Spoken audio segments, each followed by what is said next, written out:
Good evening, things. Hi, hello, happy Sunday to everybody. Hi.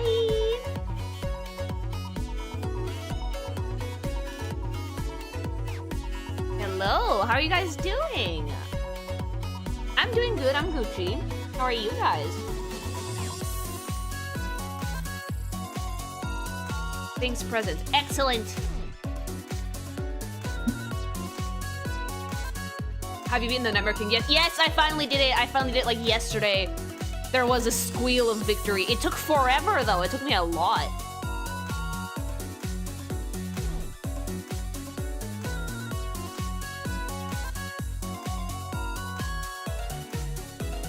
I also beat one of the gauntlets in the god thingy in the boss rush. So I'm making good progress. I'm at 109%. Because, like, I have a friend in Mexico that when I told him I was going to play Hollow Knight, he's like, you're not going to 112% it. It's way too hard. And I was like, fucking watch me. So I need to fucking do it so I can take my fucking screenshot and yeet it at him and poke him in the eye with it.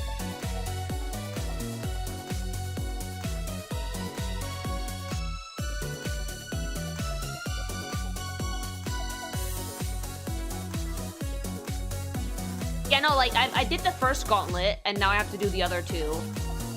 And whatever the hell is next. Because each gauntlet is like a percent, and I'm on 109. Someone said you can't. Yeah, and someone says I can't. The fucking... Look, when you challenge a goblin, we release spithanol into our system, and that will earn you either I will do the thing to spite you, or I will cry. And usually it's the first one. Usually it's I will do the thing to spite you. Have you done the Path of Pain? No, because that one's not required for the completionist bit. We could do that one day if I ever want to have, like, a stream where I want to, you know, say goodbye to my liver. You cry all the time, though. I do cry a lot. Like, I'm a very anxious person. Like, lately, though, less cry, more stress gag. He has a true ending 9 souls. God, 9 souls. Yeah, exactly. If you've never beat 9 souls, and if you've never done, like, the fucking true ending for 9 souls, I will tell you this. Do it, and then go back to Hollow Knight. It's not gonna be as hard as it seems. Like, Hollow Knight is forgiving. It's challenging, but it's forgiving. 9 souls has, like, 3 parries, and, like, 2 or 3 other mechanics that you need to actually actively, like, do the combat in the game, especially for the last boss. So, like, it's way more complicated to learn how to do the combat in 9 souls than to do it in Hollow Knight. Hollow Knight is way more forgiving in comparison.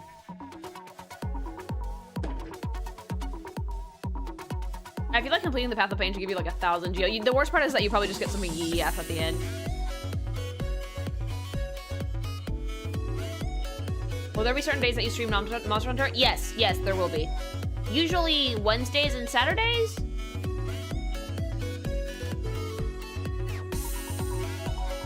Gorb cursed you with constant gagging. I'm not joking when I say this, chat, that when I see the fucker, I get nervous. When I see Gorb, I get nervous. I start sweating, my palms get clammy, like... Once something causes a blue screen of death, you will never not be able to associate the thing with the blue screen of death again. I see him and it's like, oh god, oh god.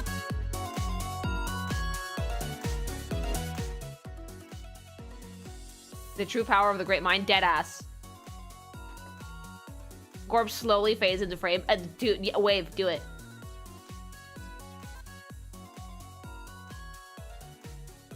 So no Gorb comic then? No, I'm afraid not. Also, he has like no tits. No, not like 1,000. I mean 1,000,000. Actually, yeah, you should get like 1,000,000 geo for the Path of Pain. But like, what are you gonna spend it on though? Like, that's the thing, right? I bought out everything.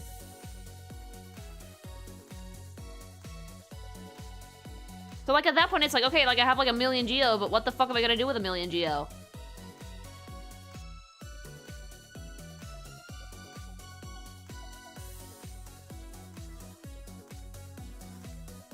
He is a PC killer. Dude, the blue screen of death is never leaving me. To throw it all in the fountain, obviously, but the fountain has limited rewards.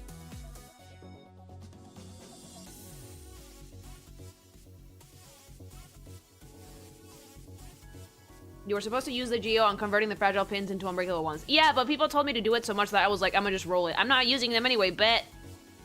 I completed the fucking charms, therefore I'm right. I don't care if they're breakable. I'm not using them, therefore it's not a problem.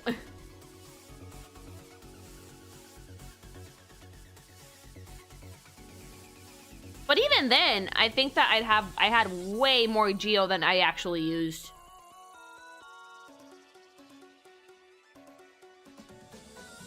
The more you bug Lily about something, the less likely she is to it. Yep. But I think most people are like that. Hi. Build a giant statue of yourself. That sounds like a waste of money. I'll just spit one out.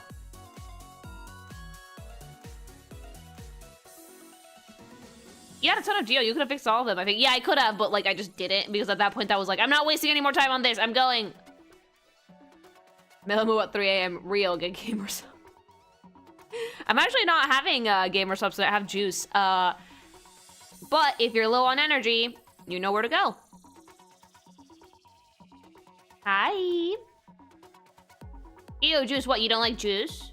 You don't like peach juice? It's delicious.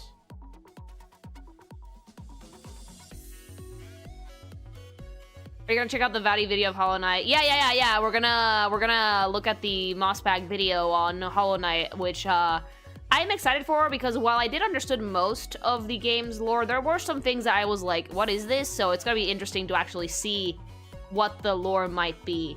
Peach juice. Hi. I love it. I'm trying to promote a product there. I like that I don't even need to shill for gamer subs anymore because my chat does it for me. Just till I have a little bit, until I have a little bit more time so I can make like a decent like ad read for it.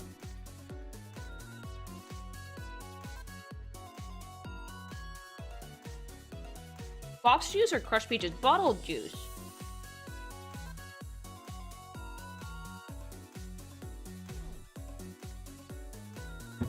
Hi, puppy. No, no uppies. No, no. The dog is here. Demanding uppies, as the government states. Hi. Hi. You can snort at them for 1 second, and then I'm putting you down. Here you go. Say hi. Yeah. There, that's your uppies. You may leave. Ew. She's been extra clingy lately. Like, extra clingy. I don't know why. To both of us.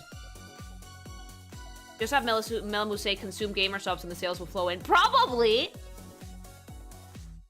She does sound like an engine, she does. Gremlin noises. Yep! Demands uppies. Gets mad at you when you pick her up. You put her down, she leaves.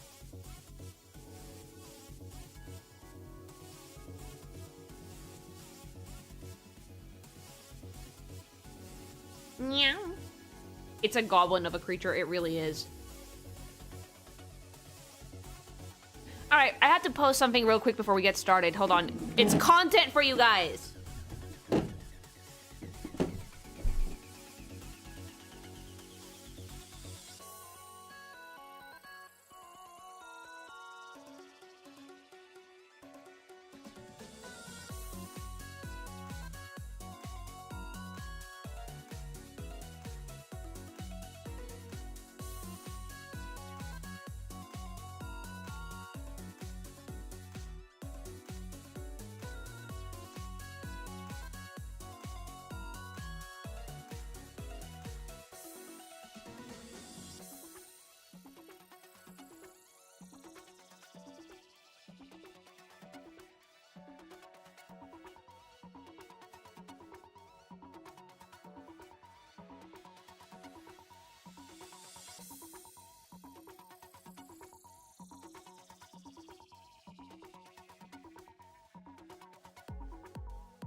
Alright, I'm done. Go, look. Go, go, go. It's for you guys.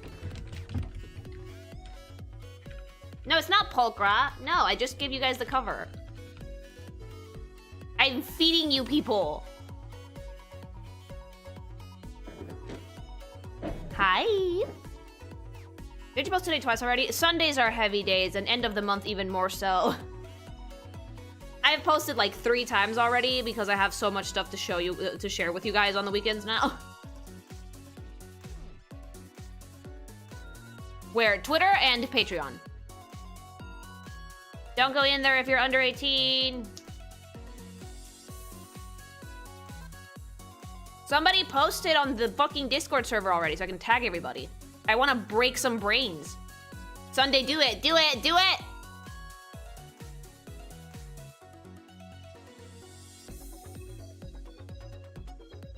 He might be too busy screaming.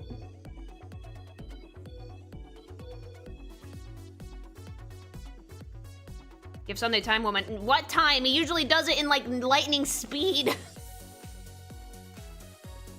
There he is. Thank you, Spanish. Boom. Everybody tag. Go, lose your fucking minds. Enjoy. Vampire titty. Go, go, go, go. Do you plan on playing Express from 33 next one? Maybe. I'm thinking I was gonna start with South of Midnight.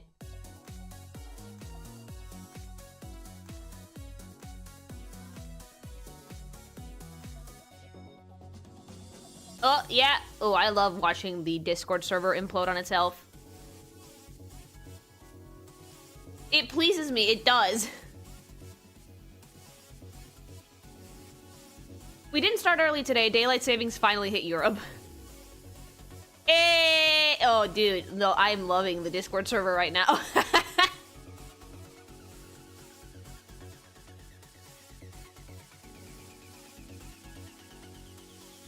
It's like watching an anthill, right? I love it. Well, hope you guys enjoyed that content.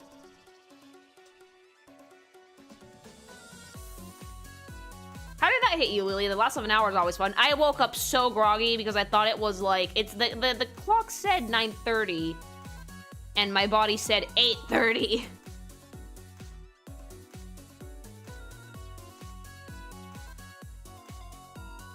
What thirst posting? It's just my job. You're in a fucking not safe for work server. Of course there's thirst posting. Like, all the time. Yeah, I don't like daylight savings either. I don't. Like, Mexico was smart to get rid of them, truly.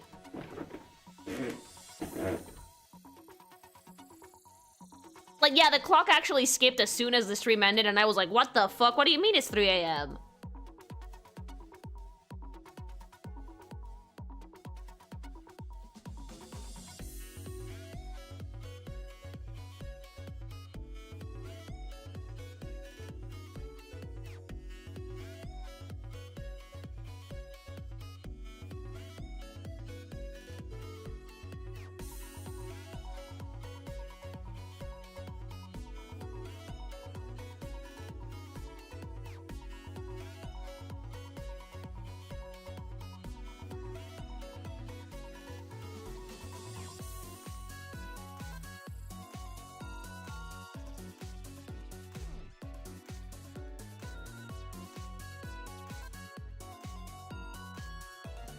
Alright, so before we get started on the lore, I want to give you guys what I understood about the lore of Hollow Knight in the most unhinged way possible.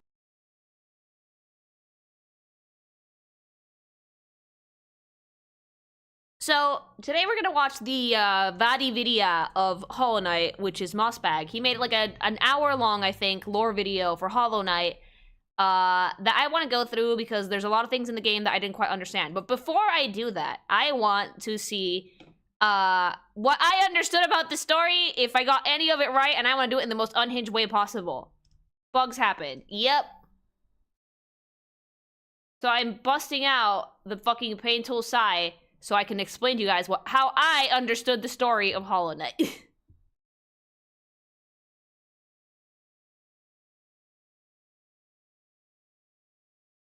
Yeah, you guys aren't allowed to spoil anything because I need to see how much of it... Look at my boy. How much of it I got right.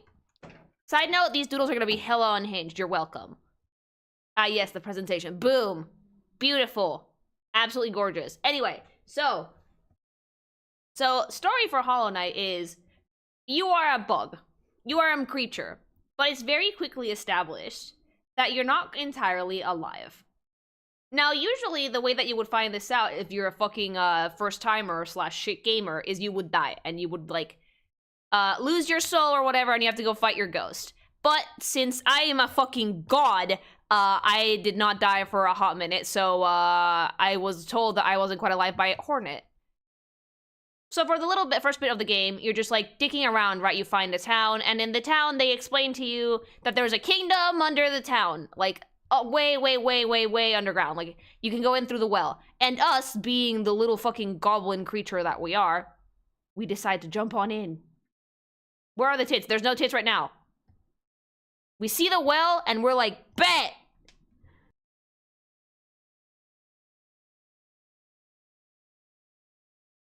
So, and then we jump into the well, and fucking hilarity ensues, right? So basically, we're like making our way through the Old Kingdom, which is called like Hollow Nest, I think? Yeah.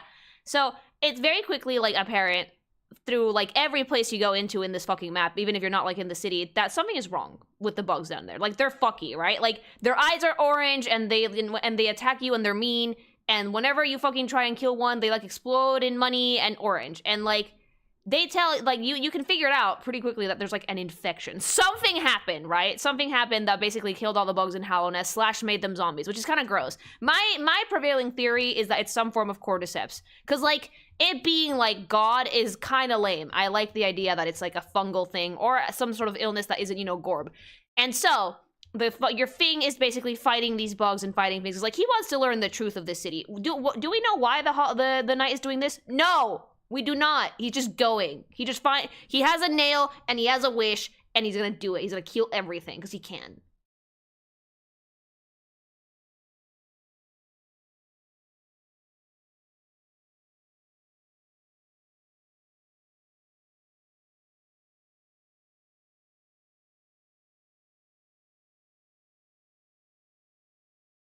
Who doesn't jump into a well when they find out? Exactly. So, you're supposed to do main story, but, me being, myself, I spent most of my playthrough dicking around, because I didn't know, because, like, here's the thing about this game, right?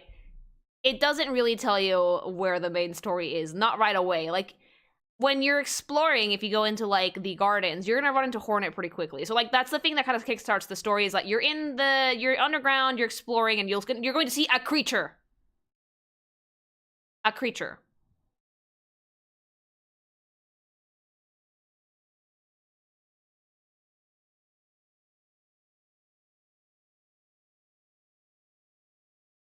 Do we save the grubs though? Yeah, we did. So you find Hornet, and Hornet is the one that basically she calls you a ghost, and I was like, what the fuck is that? And you fight her. You actually fight her more than once, and you fight her and you defeat her, and then she says something cryptic and leaves. And what you're supposed to do is you're supposed to find the City of Tears, right? And in there, she'll tell you a little bit about the Hollow Knight and the sacrifices made to fucking save Hollow Nest and whatnot. But I am a dumb fuck, and I just went around. I went everywhere. And the way that I ran into the main story was when I found, I think it was in the resting grounds, the, like, 3 dreamers, right? And that they got mad at me. They got mad at me and they yeeted me into a dream and I broke out of it, right? And then I met Melamu, who was like, here's a dream nail. Make it happen.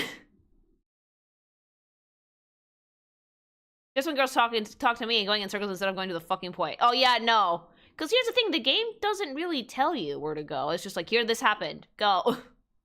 Like, there's icons on the map, but if you're like me, you just go.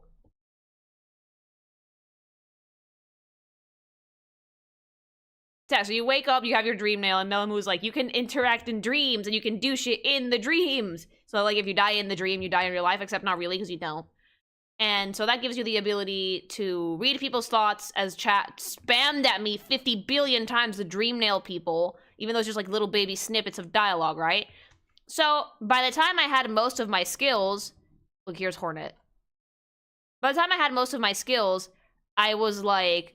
Do we know what's supposed to happen in the story? And apparently, I had just been going around. I was just, I was just getting to know the map. intimately, right? Instead of fucking doing the story like Hornet told me to. Because you run into her in the woods and you fight her, and then you run into her in the City of Tears, and she's like, look at the sacrifice that the Hollow Knight made. I don't know if you're ready for this, ghost. And she's like, yeah, she's like gib goob, and she's mean to you, and then she leaves, and no one tells me anything. Hi. I assure you, the unaware NPC yapping about their everyday life and the utmost important to the lore. Yeah, I mean, apparently. Like, there's some things that I absolutely did dream nail because, like, I wanted to learn. But what you're supposed to do after you get your dream nail, besides make your dream nail better, is you have to go hunt down the dreamers. And it's like, why the fuck are the dreamers here? And so, this is something that, like, the first time I ever played Hollow Knight, before even this stream, actually, I didn't even go into the room that had the seal, you know, like where the big black egg thing is. I ignored that shit completely. But this time around, I did see it. I just saw the Minecraft trailer and my entire mood is ruined. Well, come hang out with me and you won't be ruined. Yeah, she goes, Gib Gul. And then, like, you run into Melamu, right? And she gives you the dream nail. And she's like, go forth, child, Melamu, fucking kill things. She gave me a sword and she basically set me loose.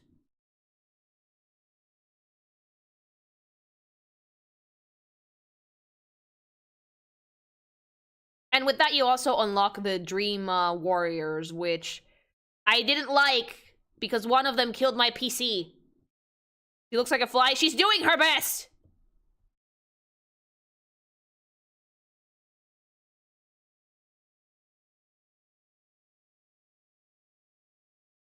Yeah, Gorb killed my PC and it sucked, right?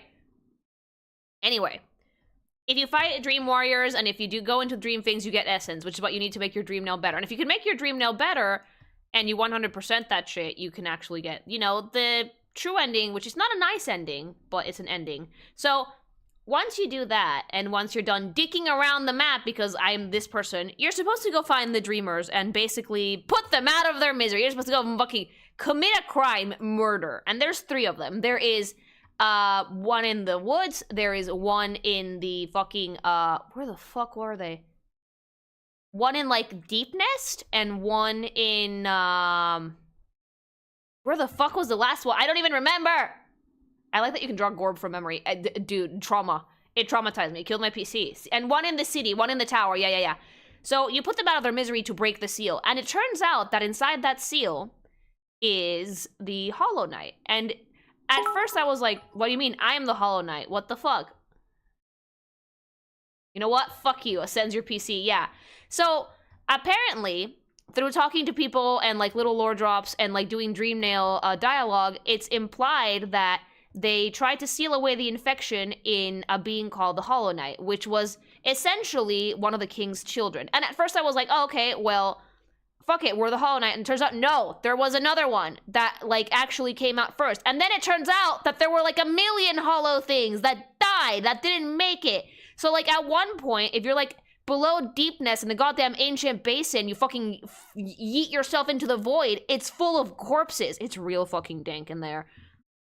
And then that's when the penny drops. That's when it hits you that, like, you are one of millions that maybe didn't make it. So you're a vessel, right? You're supposed to contain the infection, but someone got there before you. The Hollow Knight got there before you. So the Hollow Knight is the one that took the infection from you. So what you're doing with the Dreamers, look at all my siblings. Look at all of them. Fucking dead. Dead. Deleted dead. I love all of them. Poor babies. So what you're supposed to do is break the seal and go fight the Hollow Knight, because apparently something went wrong. Something went wrong and the infection is no longer contained, right? Because he fucks up everything, because that's his thing. Like, there was a great meme about it. But, like, he fucks up everything. This is why nobody loves you. Like, so, the Hollow Knight is containing the infection, or trying to. But he failed. And now it's, like, oozing out and still infecting people in the city. That's why Hollow Nest is, like, empty. The poor Hollow Knight couldn't handle it. No, he couldn't. But because apparently he was shown love or something. Look at orange goop. So yeah, it turns out that the king and the queen were kind of dill holes, right?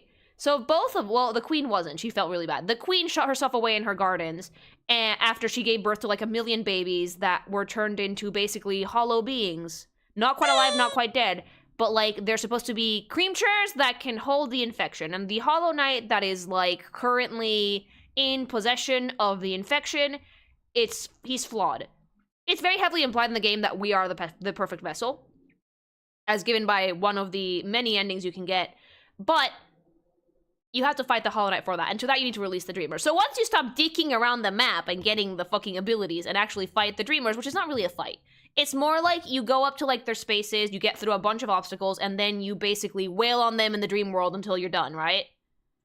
And then you come out and the seal is broken. So once you break all 3 of the seals, you can go fight the Hollow Knight. Before I did that, though, I actually did a lot of stuff. I dicked around. I started the DLC. But yeah, basically through exploring the land of like the Hollow Nest, you quickly find that there's a lot more to this kingdom than just the city. Like there's the Fungal Waste where like the Mantis lores are and the gardens, and you find Zoe, who's a piece of shit, and you're like a little baby ghost, and it's super cute, right? Children that drank all the Fanta. Yeah.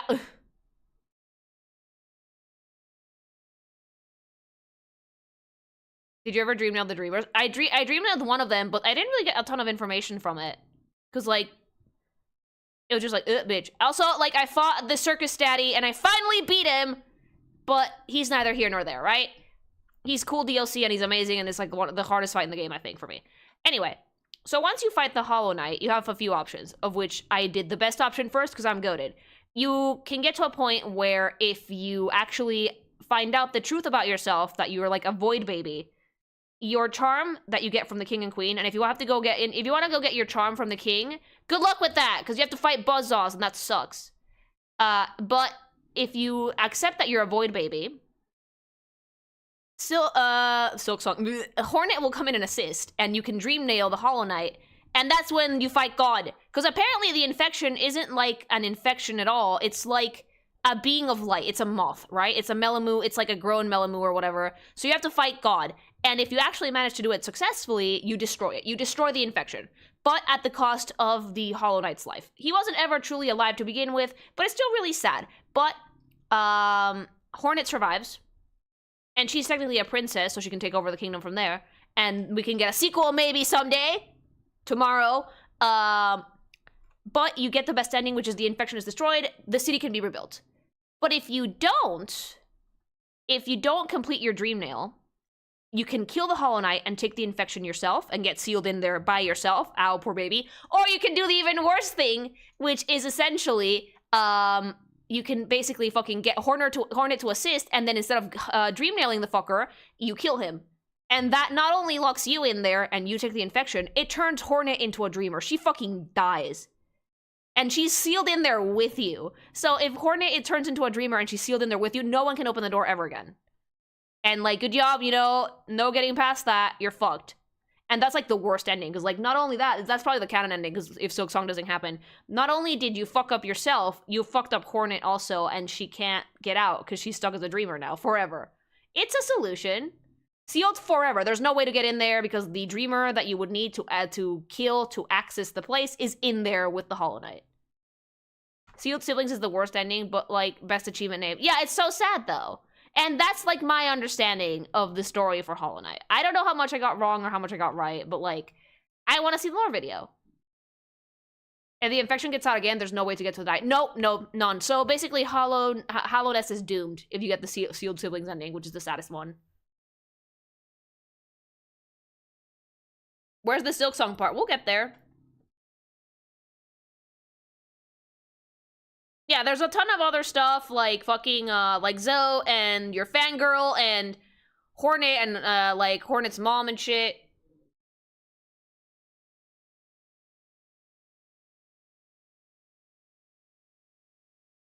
Guess what I bought? What did you buy? But yeah, thankfully the little ghost wasn't, like, flawed or whatever, so the infection wouldn't get out. But that's still the saddest ending. The best ending is the Hollow Knight dies, so does the little baby knight. And, Hollow Nest is cured, so it can be restored. Hi!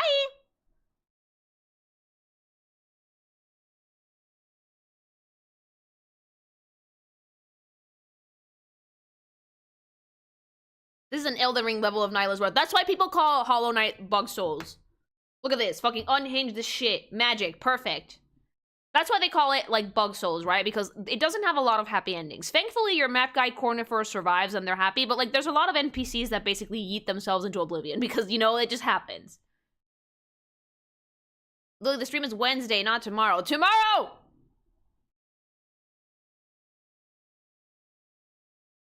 What about Zote? Zote does not deserve a mention because he's a piece of shit. Print that and put it on your wall. Hollow Knight! Just put Hollow Knight on it. Like the actual game logo. That's it. That's the game.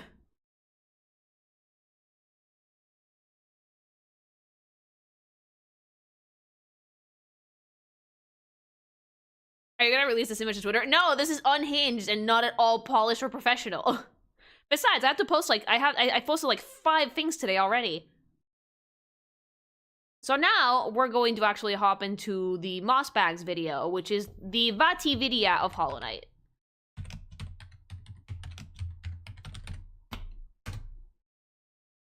It's professionally dorky. Nuh-uh.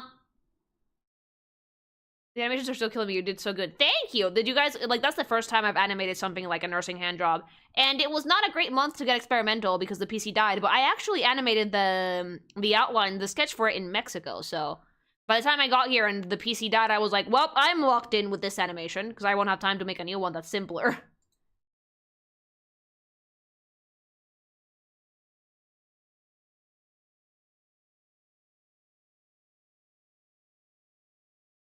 You know that unhinged and unprofessional is what gets you made. Yeah, but if it doesn't come with the video of me fucking trying to explain the story of Hollow Knight, I don't think it's as funny. We're not starting earlier! Daylight savings finally happened.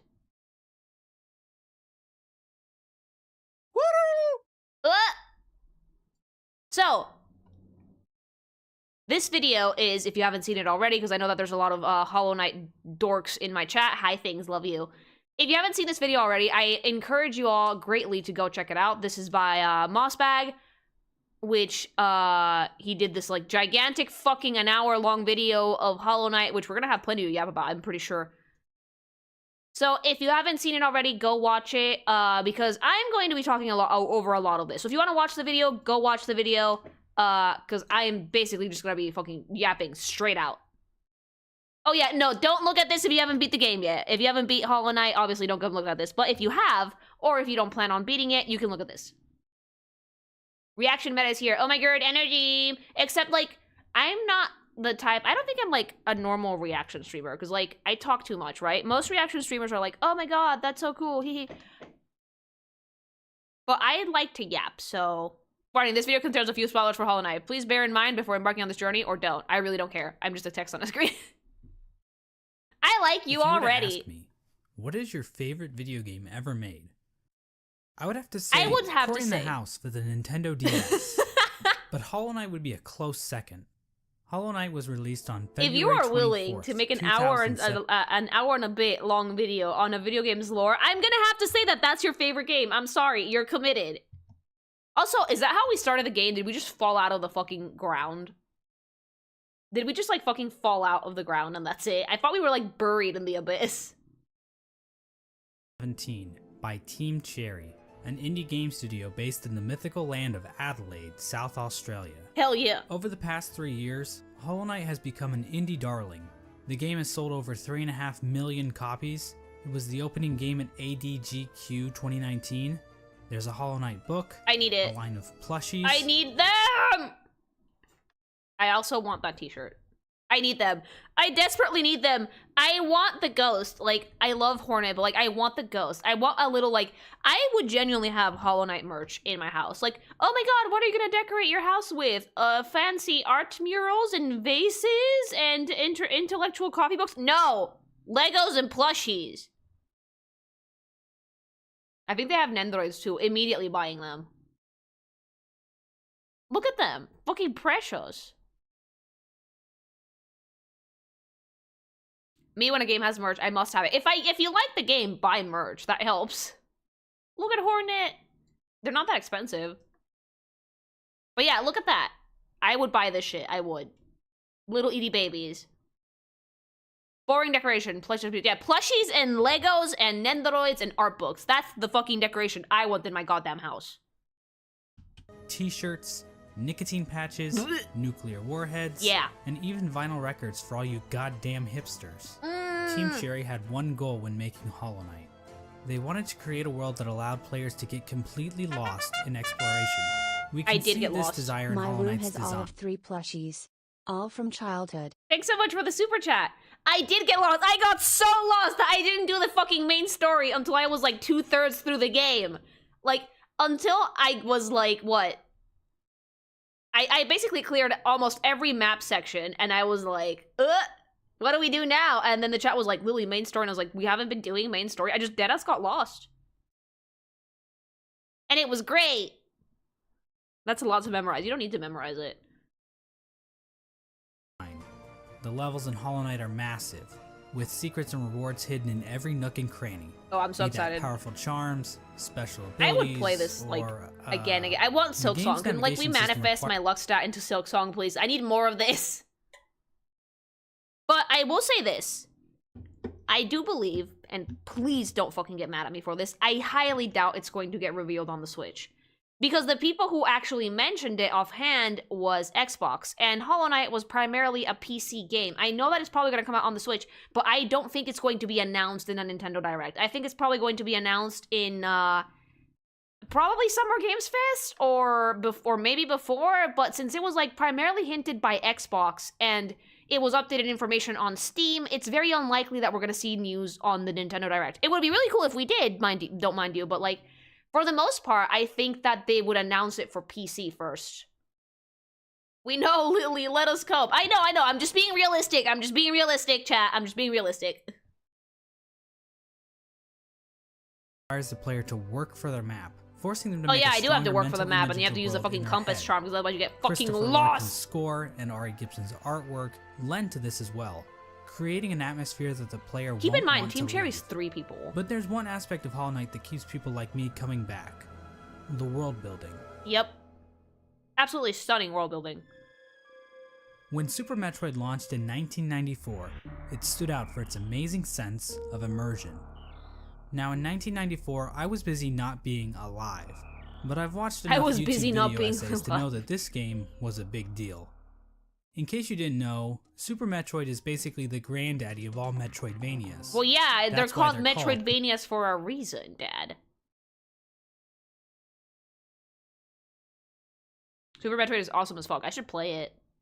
Metroidvania. I'm not saying no Silk Song, I just don't think we should hold our breath for the Switch 2 reveal. There's an indie showcase on the 10th. Maybe that one. Probably that one. Metroid, there are moments that give the player a sense of depth. Basically, the feeling that this world exists outside of Samus's interactions with it.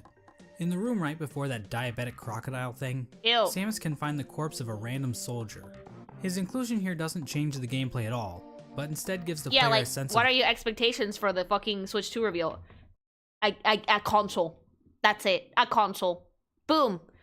Oh my god, I want, like, Super Mario Omega Bitch 50. A console. And maybe Mario Kart, because they've been teasing at it.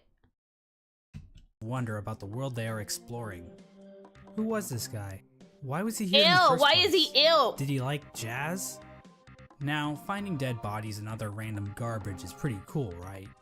Well, Hollow Knight basically does the same thing. That's... Oh no! Oh my god, that's what happens if you decide to murk Smith Daddy and he doesn't go live his best gay life.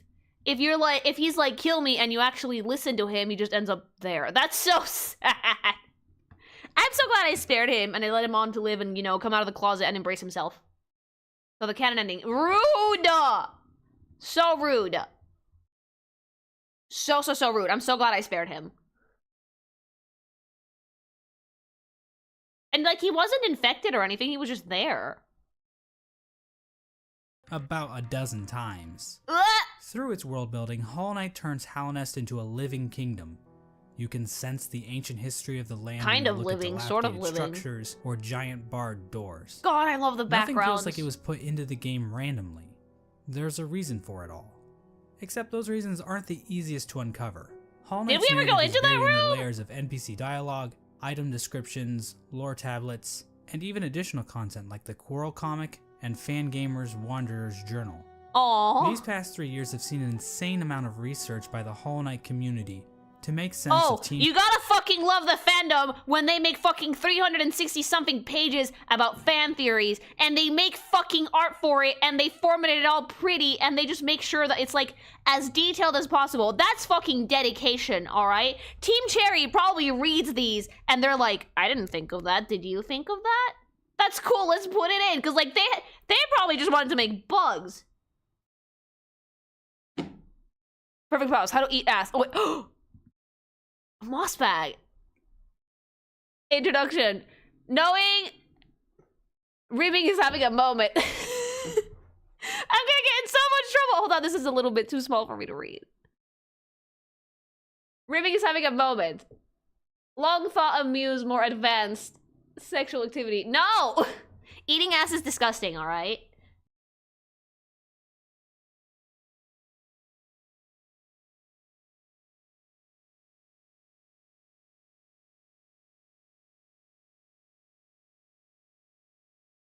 I literally paused this in the perfect place. The simp commenting there. Go fast, eat ass. Eating ass broker. I don't like it. How to eat ass. I do not like it at all.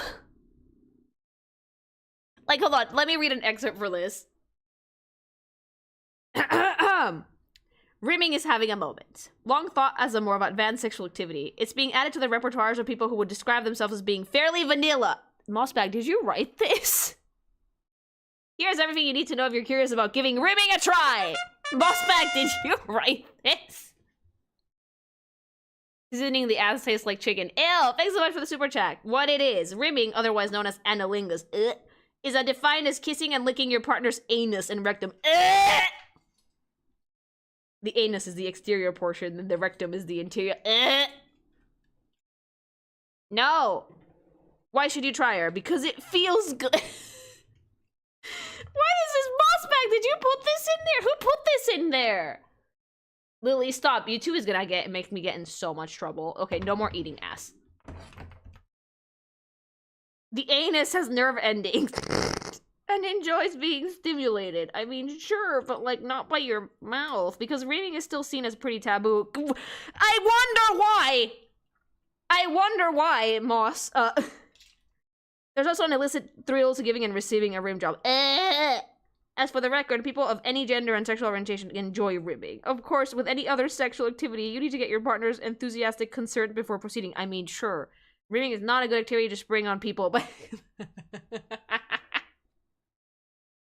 Dude, don't put your mouth anywhere near that. Like, finger in butthole hole. Surprise ass eating in the fucking Hollow Knight video. Things I was not expecting.com.org. Is he wrong? No.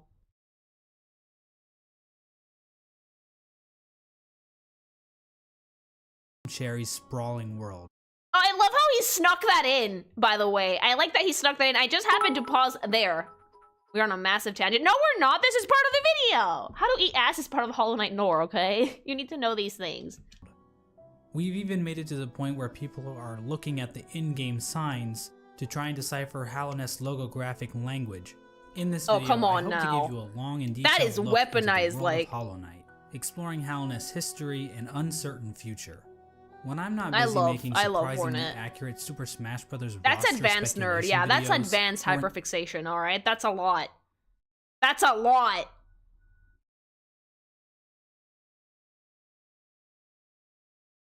Insightful podcasts about beloved subjects like the Donkey Kong Country television series, or whatever this was supposed to be, I'm usually making videos about Hollow Knight. And while oh my god, we need people like Mossbag in this universe. I hope that if I ever like when I get to a point in Magical Miss Lucy where the story's like way more advanced, I have people fucking theory crafting about it. Make my day. Like, this is any fucking developer / artist fucking best dream. It's just people making media about your media. Holy shit. Lore expert, I cannot confirm that every musing or theory how much of that is about eating ass?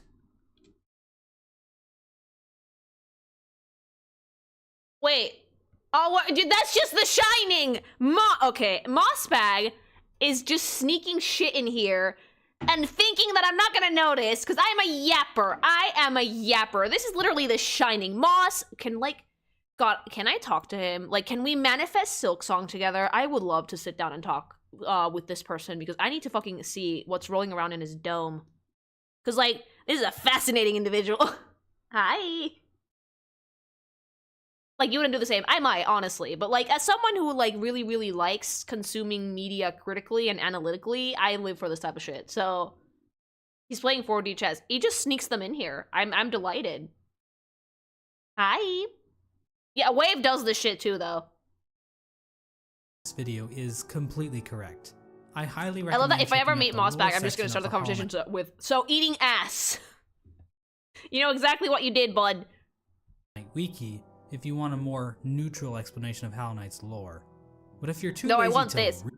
I want this. I want the too lazy to read / very unhinged version.com.org. I suggest you sit back, order some Domino's pizza, or just grab a block of cheese from the fridge. Oh, I can do that. I have chips though. I can grab some cheese from the fridge. I hope Mossbag is in Silksong. If I mean, he might be. Of Hollow Knight. It's a simple fact of life that every human worships a god. Be that technology. Oh wait, that was the Radiance, wasn't it? Holy shit! I didn't even notice till now. That was the Radiance. That was the infection. I think I wish it would have been like an actual infection, but it was kind of cool to fight God. It was really cool to fight God. He was a bitch. Simple fact of life that every human worships a god. Be that technology, ideologies, or in rare cases, God. As it turns out, the bugs in Halnest pretty much operate in the same way.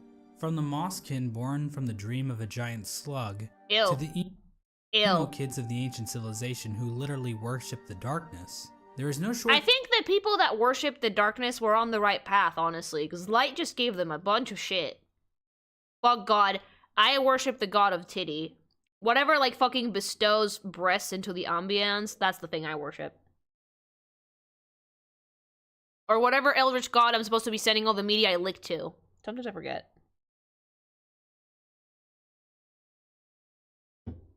Of things to worship in the world of Hollow Knight.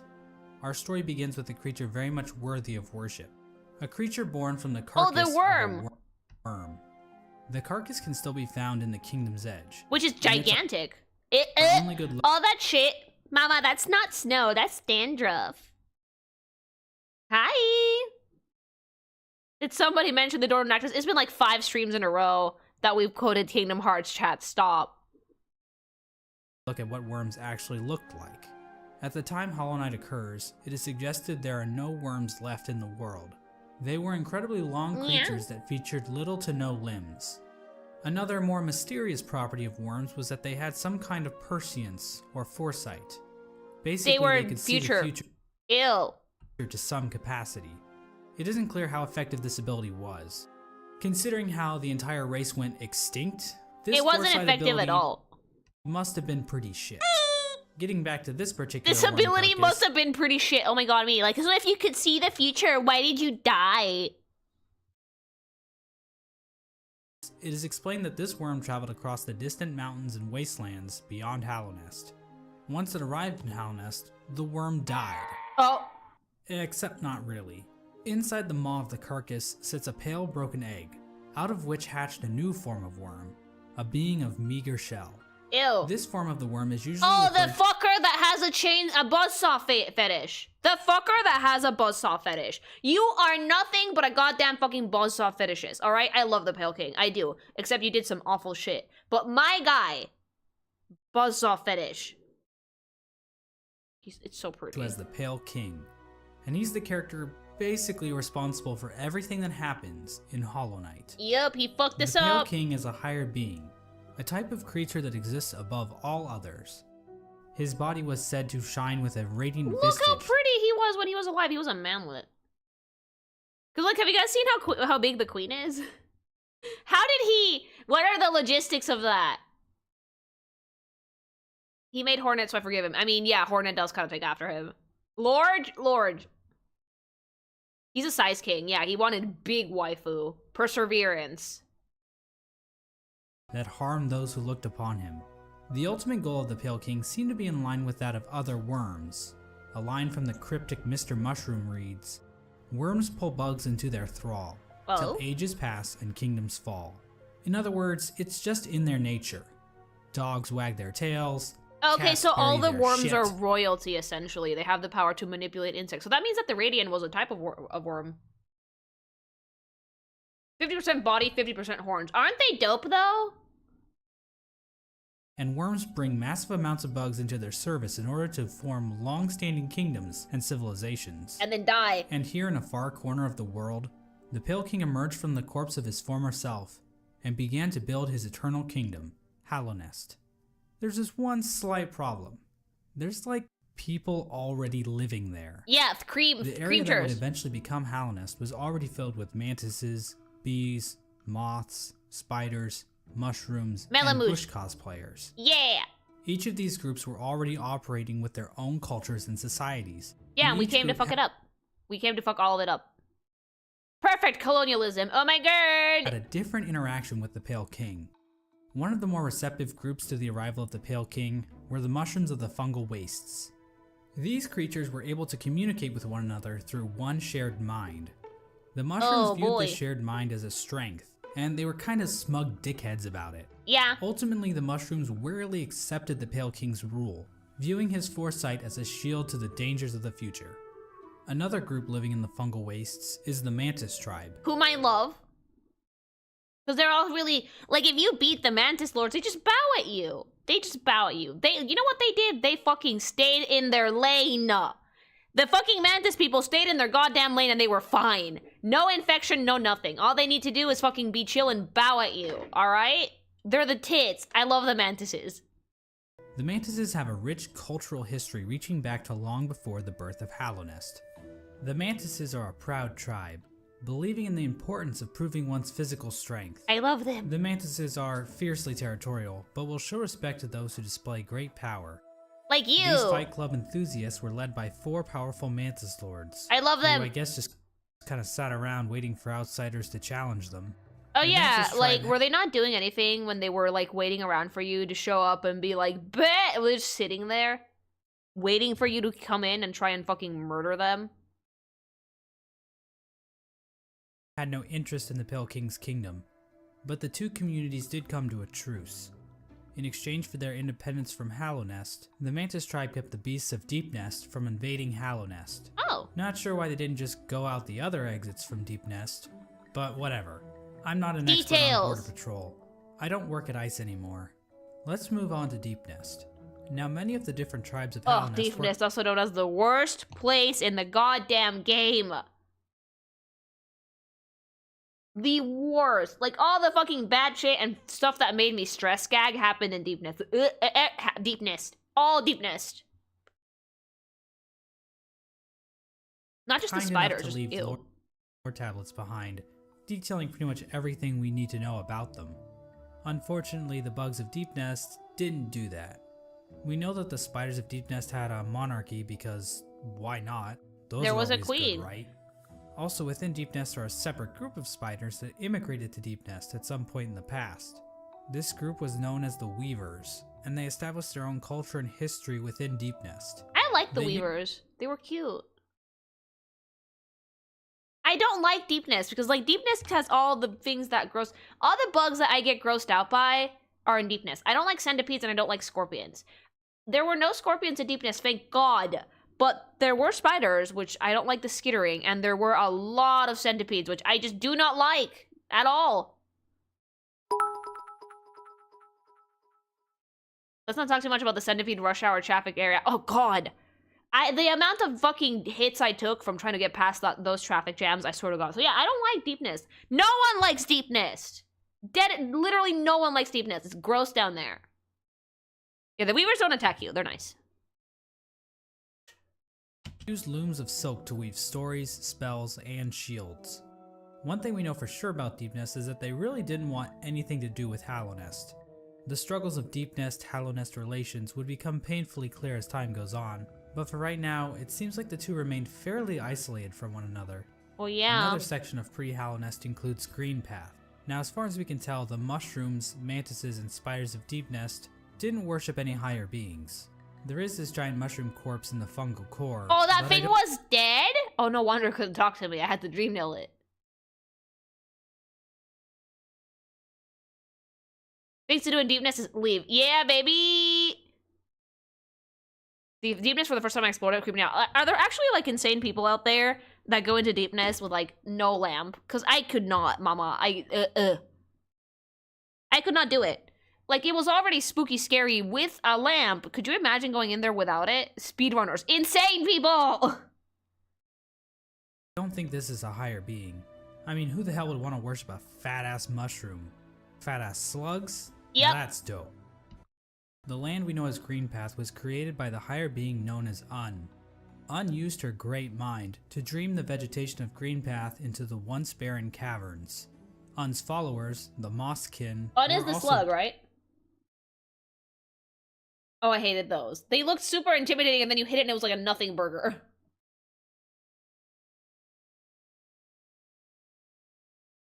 Slug, yeah. Yeah, that's the slug. Born out of Un's dream, making her their creator. Greenpath at its height was actually much larger than we see in-game. At one point, Greenpath stretched into both modern-day Queen's Garden and possibly Fog Canyon. Greenpath's citizens showed themselves to be a fairly developed society. They built a temple at the Lake of Un. They were like the Melamoos, right?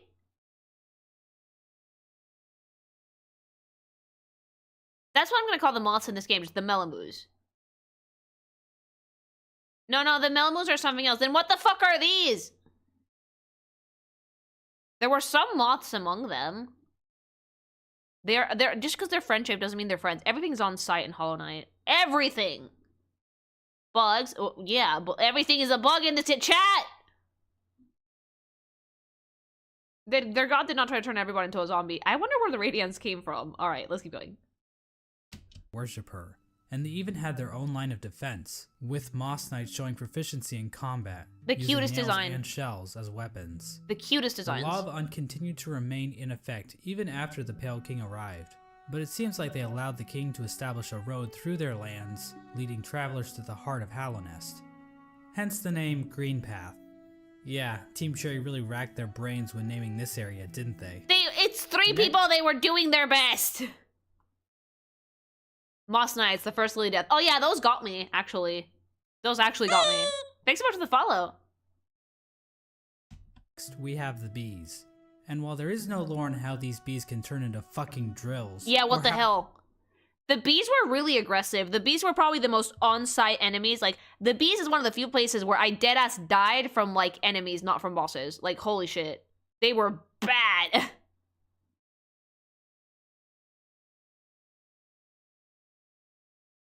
How they could ignore all known laws of aviation. Yeah, what the hell? We do know how they reacted to the Pale King.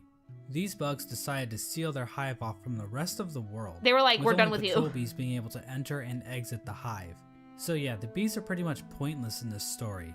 And finally we have the bees do nothing, but like they're so cute though.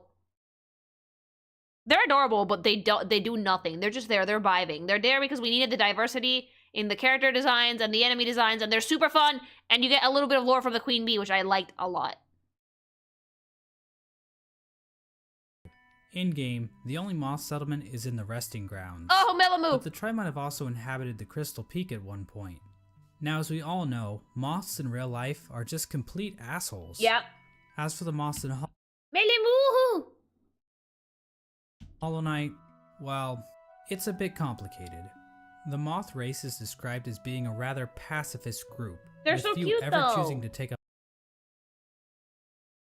Maybe they'll be relevant in Silsong. Well, she's dead. Like, if you complete the dream quest, Melamoo disappears into the ether. Yeah, they're super fluffy, and their eyes are huge, and they're super cute. Like, I think that for me, the most interesting thing was learning about the moth tribe and what happened there. Like, because apparently they all gave up and went to worship the light, which was the Radiance, but Melamoo didn't, so it's interesting to see if anything's gonna happen there. Up a weapon.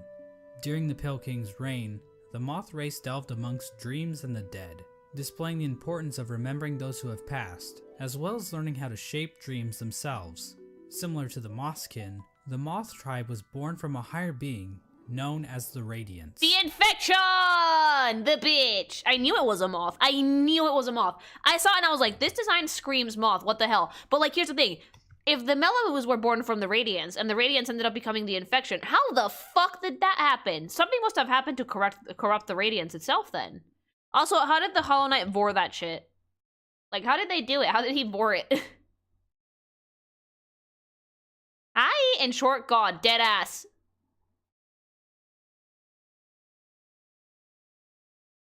What? Oh, I wouldn't ban you. I wouldn't ban you just because you're Russian. That sounds dumb. Everyone is welcome into my stream. I love you things. It's a moth. It is absolutely a moth. It's a fucking dope-looking moth. It's God, but it's a moth. Is described as being a light in which the moth tribe basked. So she was basically a giant lamp to them. Another important aspect about the Radiance is her ties to dreams and a substance known as essence. Essence are the remains of wishes and dreams, and are represented in-game by these Dreamcatcher particle effects. Super cute. Essence can take the form of I never actually caught the Dreamcatcher thing until now. That's so cute. That's so clever. I had a Dreamcatcher when I was younger that I like put above my bed, and my mom was like, El Diablo! And I was like, Mom, like, who cares? They're just pretty. As well as dream ghosts. Things I killed! Memories taking root in the world. The Radiance appears to be a creature made of essence, but she isn't the only higher being to give off essence. Un has green particles, the Pale King has gray particles, and this sexy character named Grim. Tomboy sexy man! Grim is a nightmare though. Grim is not like a dream higher being. Grim is dead ass a nightmare higher being. Yeah, no. Like, Grim, like, is not friend-shaped. Grim wants to start some shit. He is a Nightmare King. The actual final boss, because this was the hardest fight in the game for me. My mom didn't like anything that wasn't, like, Christian. Like, anything that was spiritual that wasn't, like, Christianity, she was like, So she didn't like Dreamcatchers. I had a pink one, though. Surprise! But, like, you look at Grim and it's like, oh, look, it's hell of a boss.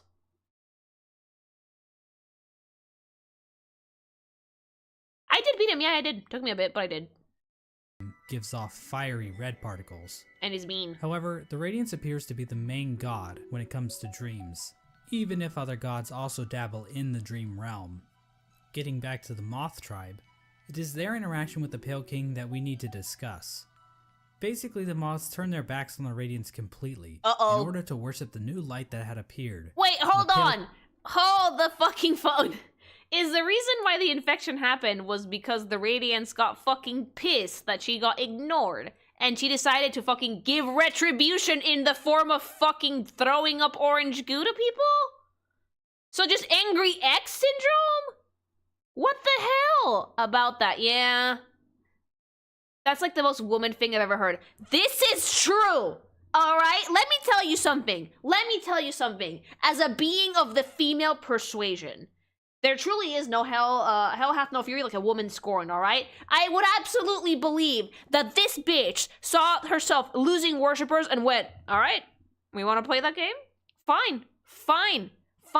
I'll get all up into their brain holes, and fucking suck out their brain juice, turn it orange, and give you back zombies. Because fuck you, how dare you ignore me? Side note, if you ignore me, there will be a tentacle in your ear with my name on it, alright? You're gonna get the grossest wet willy of your life. You're not allowed to ignore me. Have you been to the stream once? Congratulations, you're stuck here forever, bitch. King's Light.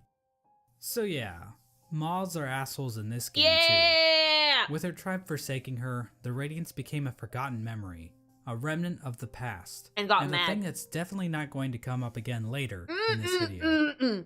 And so the Pale King's new kingdom was established. God, Hallownest. the worm was a bitch. But there is one aspect of Hallownest that we need to discuss. Unfortunately, to better understand this, we're going to have to read some No, the mods poetry. are exempt from the tentacle in their ear. Don't worry, you guys are fine. In Wild It's just a little one, just a little... That's it, you're fine. Speak your name with reverence and regret. For none could tame our savage souls, yet you the challenge met. Baby boy. On the palest watch you taught, we changed. Base instincts were redeemed. A world you gave to bug and beast as they had never dreamed. This is from a poem titled Elegy for Hallownest, written by Motomon the Teacher. The poem that was one of the dreamers. Beginning of every playthrough, and hints at what the Pale King and his kingdom offered. When you come out of the ground like a fucking daisy. of Hallownest appears to be a wasteland, where bugs survive off of instinct, without the burden of mind. Hallownest somehow taught these bugs and tamed their savagery. Basically, the Pale King changed the instincts of his subjects and granted them higher thought. Oh, so they were completely willless before this. That makes sense, but like I was still, if I was the Radiants, I would still be kind of pissy. Like, I'm sorry. If I was forsaken by a yee-ass manlet with like 50 horns after being like a goddess of light that was like fucking worshipped by all my little Melamu followers, yeah, I would fuck up your shit completely. How dare you give them free will? They were my things. This is not at all in reference to you guys. You guys are safe. I promise you're safe. Of this, let's look at two different characters, Boone and Tuck. These adorable panda bug things give us a clear display of Hallownest's effect. While both appear to be the same species of bug, Boone is dumb as a sack of rocks, struggling to string together words, while Tuck speaks fairly clearly. The main difference between these two characters is that while Boone lives outside of Hallownest, Tuck lives beneath the city's capital. Basically, it appears as though Hallownest is a literal holy ground that raises the intelligence of those who dwell within. Until a fucking kid pours molten aluminium in it. King established a path, starting from the kingdom's entrance in King's Pass, winding through Greenpath and the fungal wastes, and finally ending at the massive capital at Hallownest. I'm guessing that's why Dirtmouth is actually fairly intelligent, because they're right above it. That's so pretty. The final boss is that kid from Ampley. Just pour molten metal into it. We now know the capital city as the City of Tears, but that was likely not its original name. Nope. The rain that falls down onto the city from the blue lake above didn't begin until after the kingdom collapsed. So unless the capital was originally named by some edgy literature student, the name City of Tears wouldn't have made much sense. The king's motivation for all this appears to have been his desire to be worshipped. Okay, so he was an asshole. No, yeah, I'm with the Radiants here. If this dude wanted to grant his subjects free will so they could think for themselves, dope. But he was an asshole. Worship me, he says. Stop fucking paying attention to that bitch and worship me, bitch. Of Hallownest believe that the Pale King created the world and everything in it. Shrines to the king can be found scattered throughout the kingdom, and king's idols were created and distributed to followers of the king. God. Despite the... That is genuinely, like, some of the prettiest background work I've ever seen in my life is in Hollow Knight. I swear to God. Absolutely fucking gorgeous. Look at that. The composition, the color scheme, the lighting, it's absolutely fucking gorgeous. And I can just sit on that bench and look at it. Higher thinking for higher praise. Yeah, basically, worship me harder. He has a praise king. And then it fucking bit him in the ass because the moth got mad at him. And king's idols were created and distributed to followers of the king. Despite the worship, the Pale King often kept himself hidden from his subjects, possibly to hide his blemishes. I mean, if you look at the size of the real Pale King... He's a fucking manlet! He looks like a fork! And he looks like a fork that got melted. He looks like a fork if you fucking make s'mores on the stove with the wrong end. He's a melted fork. He does look like a fork. Well, no wonder he kept himself hidden. Like, if people thought you a gigantic god who like gave everybody higher power and will, but in reality you were a melted manlet, would you hide yourself from your people? I would. I would have a really tall step stool that I would not move from, and that's how I would address my subjects. So I look a little bit larger than life, because, like, the actual fucking stature of the Pale King is like, wow, you're fucking tiny. Un tenedor después de fideos con huevos. Yeah, his head is the worm's mouth. He's tiny, baby. He's fork-shaped. Well, you look like a wad of bubblegum that someone melted with ears and a tail and you can't talk. But I'm happy with myself. I love myself, okay? I am happy as a wad of bubblegum with one eyeball and cat ears. I love myself. This guy didn't love himself because he needed stupid praise. I love myself. I don't need praise, but I appreciate it.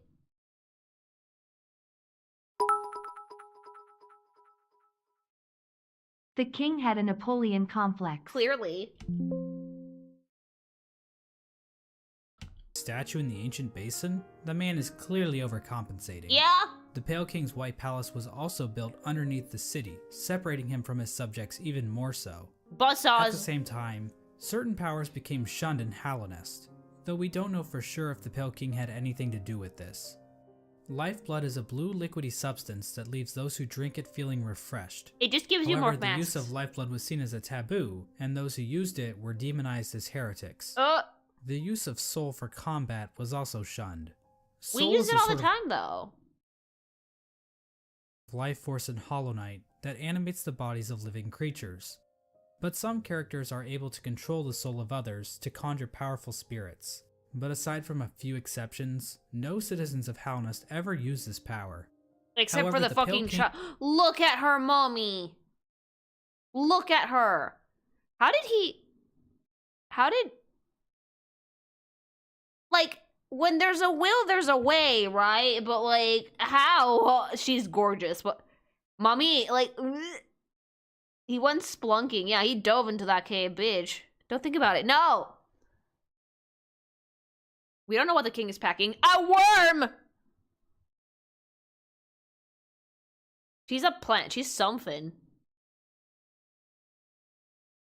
Maybe he went and found the cord and then jerked off into it. I think she was able to move around before. I think that her being rooted in place happened after the kingdom collapsed. The king was packing a giant ween. The king was packing a 13-incher. The king didn't rule alone. There was another higher being in the mix, a being known as the White Lady. The White Lady is a weird brute-like being that can be found in the modern-day Queen's Gardens. So pretty. She is encased in a strange cocoon, and we know very little about her. With as much exposition we get for the Pale King, there is next to nothing on the White Lady. Because she's perfect. But one thing we do know is that she likes to breed. Like, a lot. The White Lady would often retreat to the Queen's Gardens, an area of land once controlled by the Mosskin. How exactly she walked around and actually went places is a lore question too deep for even my expertise. I'm pretty sure she just wormied her way through. She just went boop, boop, boop, boop, boop, boop, boop. She dug through. She likes sex. A woman after my own heart. A woman after my own heart. She teleported there, yeah. Pale being, along with the Pale King. What exactly are pale beings? Well, we don't know for sure, but they seem to stand out even amongst higher beings, as being even more powerful. Ooh. I know that's a little confusing, so let's try using an example. I'd say that regular higher beings are like a TP-Link Archer C7 That makes it more confusing! I don't know! Router, Mossbag! while pale beings are like the Asus RT-AX88U AX6000 dual-band 8X gigabit Wi-Fi router. Under the Pale King, Hallownest underwent a bit of an industrial revolution. He ordered the construction of the stagways, which were used to transport passengers and goods. That's very clear. No, it's not. The crossroads and the storerooms above the City of Tears were used to store goods that traveled along these stagways. The king also ordered the construction of the tramways, because literally no one is safe from the threat of automation. A tram was built between the Forgotten Crossroads and the resting grounds. Oh, I love the tram. I really like the trams, even if you don't use them much. Like, they're just really cute. Even though the stag gets mad at you if you use them. Built from the kingdom's edge across the ancient basin over to Deepnest. And then a third tram. Why would you want to go to Deepnest? Like, why would you want to take the tram to Deepnest? Why would you want to willingly subject yourself to Deepnest? I don't get it. They took his gerb. He got really mad at it. He was like, have you used it? I was like, no. Totally lied. Yes, I have. And attempted to go further into Deepnest. Not sure how useful that would have been to the bugs of Hallownest, but whatever. The Pale King's a smart guy. I'm not gonna question him. Shown here being but dead. Anyway, the Pale King's super smart plan to build a tram in Deepnest ended up getting a few of his tram workers killed. Yeah. The bugs of Deepnest rejected the Pale King's attempt to build a tram in their territory, further cementing the poor relations shared between the two groups. Aside from convenient fast travel, regular pathways were also used to cart goods around the kingdom. From this was born probably one of the most important groups in Hallownest, and perhaps even all of fiction. An elusive guild of bugs, simply known as the Menderbugs, took— I love them! friend-shaped, round, rotund, adorable. I love them. The boy. I love them so much. Thanks so much for the follow. Round boy, friend-shaped boy, rotund man. To maintaining the various signs scattered throughout Hallownest. Oh! From the journal entry of one mender bug, we can catch a glimpse into their ancient and unknowable minds. Dear, dear diary. I love them. Isn't life just the most beautiful thing? Fixing signs, mending posts, let them break, I say. I'm a better mender for all that repairing. I sometimes doubt there's a single bug in all of Hallownest happier than me. I was wondering who put those up. Another example of the Pale King's expanding infrastructure is the Crystal Peak. This area is filled with crystals that grow rapidly along walls, ceilings, and even the shells of certain bugs. Did they ever explain what they used those for, or nah? I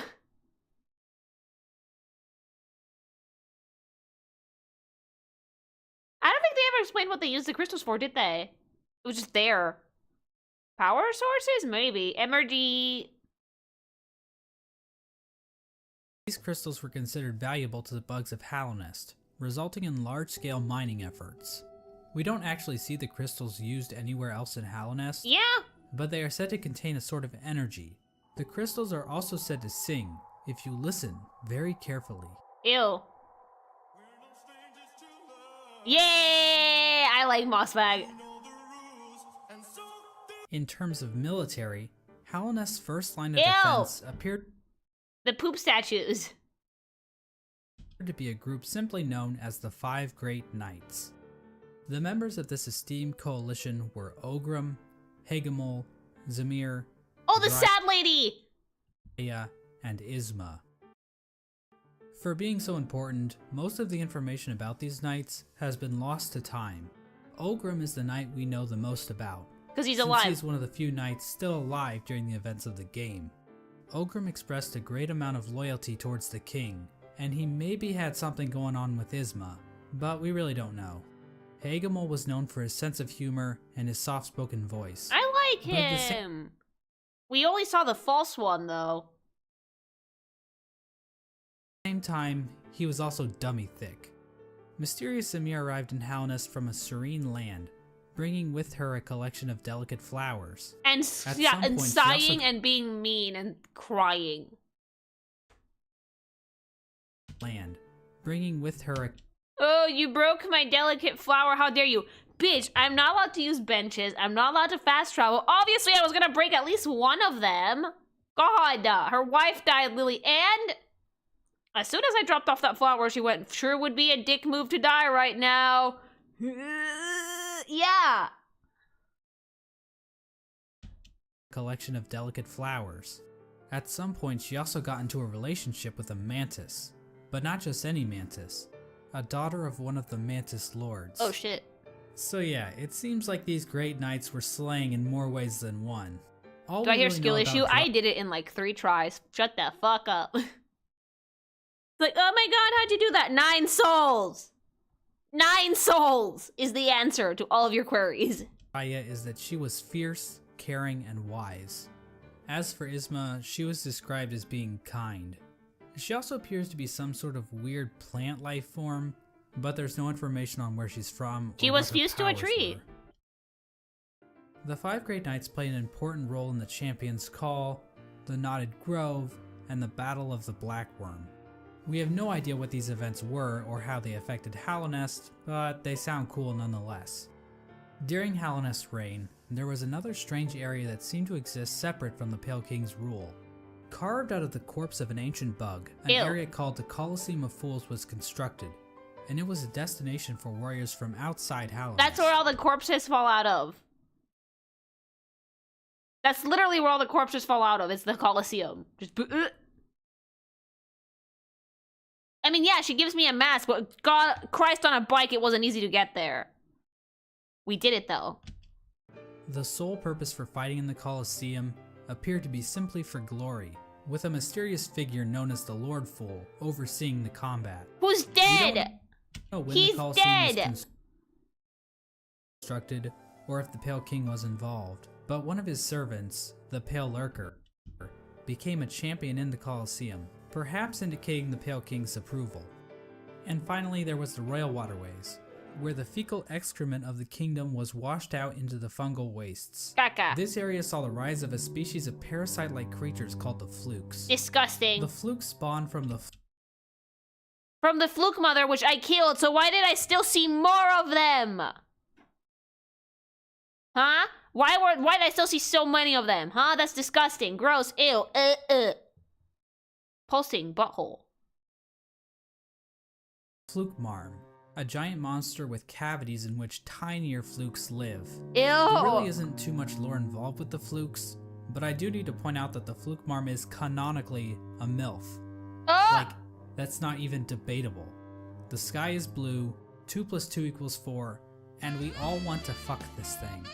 I mean, and so this was the kingdom of Hell Nest. Any hole's a goal? And I see a lot of holes there. Any hole's a goal, chat. Any hole's a goal. Lily, no, why not? That is a challenging blowjob. She doesn't have any teeth. Just stick your dick in there. Just stick your dick in there. What are you, a pussy? Just do it. Just stick your dick in there. What man would do that? You'd be surprised. Parasites. Just get your parasite dick. No, you do it. I don't have a dick. So I'm gonna need the male things in chat, the dick havers in chat, to give it a shot for me, because I can't do it. You could though. Nope, cannot. I am locked female. And so this was the kingdom of Hell Nest at its height. Hell Nest was a vast kingdom connected by a network of stagways and tram stations. The bugs of Hell Nest mourned their dead on the resting grounds, engaged in commerce. I have tentacles, but I don't know if it would feel the same. Geo! The de facto currency of the region, and a thriving capital located in the middle of the kingdom. The Pale King had Nope, can't do it. I'm locked female. In crafting a full-blown society, but we all know there are pitfalls to living in a society. Oh, As near. a suspiciously knowledgeable hunter points. Ew. Did I ever find that thing? That's disgusting. Yeah, I'm a shapeshifter, but I am locked to one gender, you know. Out in his journal, the Pale King had created a population of weak and pathetic creatures. The bugs of Hell Nest did not hunt for their own food and had become complacent with their comfort. Oh my god, this society. Is even more obvious with the east wing of the capital. These greedy members of Hell Nest's high society became complete cowards, obsessed with riches and plums. I killed that one! Excess wealth. The bugs living in Hell Nest Prime looked quite different than the instinctive simpletons they once were. Their savagery had been replaced with intelligence, and through that intellect, they gave the Pale King the devotion and service he desired. And then the moth girlfriend got mad. For a few snags along the way, they were shining times for the king and his subjects. Resting at the threshold of Hell Nest is a strange lore tablet, proclaiming Hell Nest to be the last and only civilization. It calls Hell Nest an eternal kingdom. This appears to have been the Pale King's goal, for Hell Nest to stand against a wasted world as a final beacon for civilization.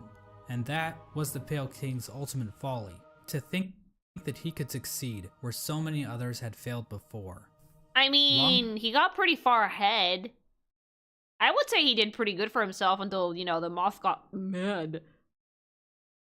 Before the Pale Kings or the Barry Bensons of the world, the land of Hell Nest was controlled by an ancient caste. Hints of Hell Nest history are littered throughout the land, with the most notable examples being the soul totems and arcane eggs. One sect of these ancient bugs didn't worship a god like the Pale King or any lord, but instead a dark and mysterious substance known as the Void. Ew! This ancient caste once also tried to lay claim to the entire land of Hell Nest, but they too failed. In his quest to conquer all of Hell Nest, the Pale King had made an enemy long forgotten, an enemy that was about to be remembered. The Radiance was not a fan! I mentioned earlier that the moth... So, you're telling me that all this happened because the Pale King pissed off another god and she decided to be like, bet! Alright, I'm gonna make you fucking pay for it. I can't fucking believe it. Petty, petty, petty, petty. Malibu is there, yes.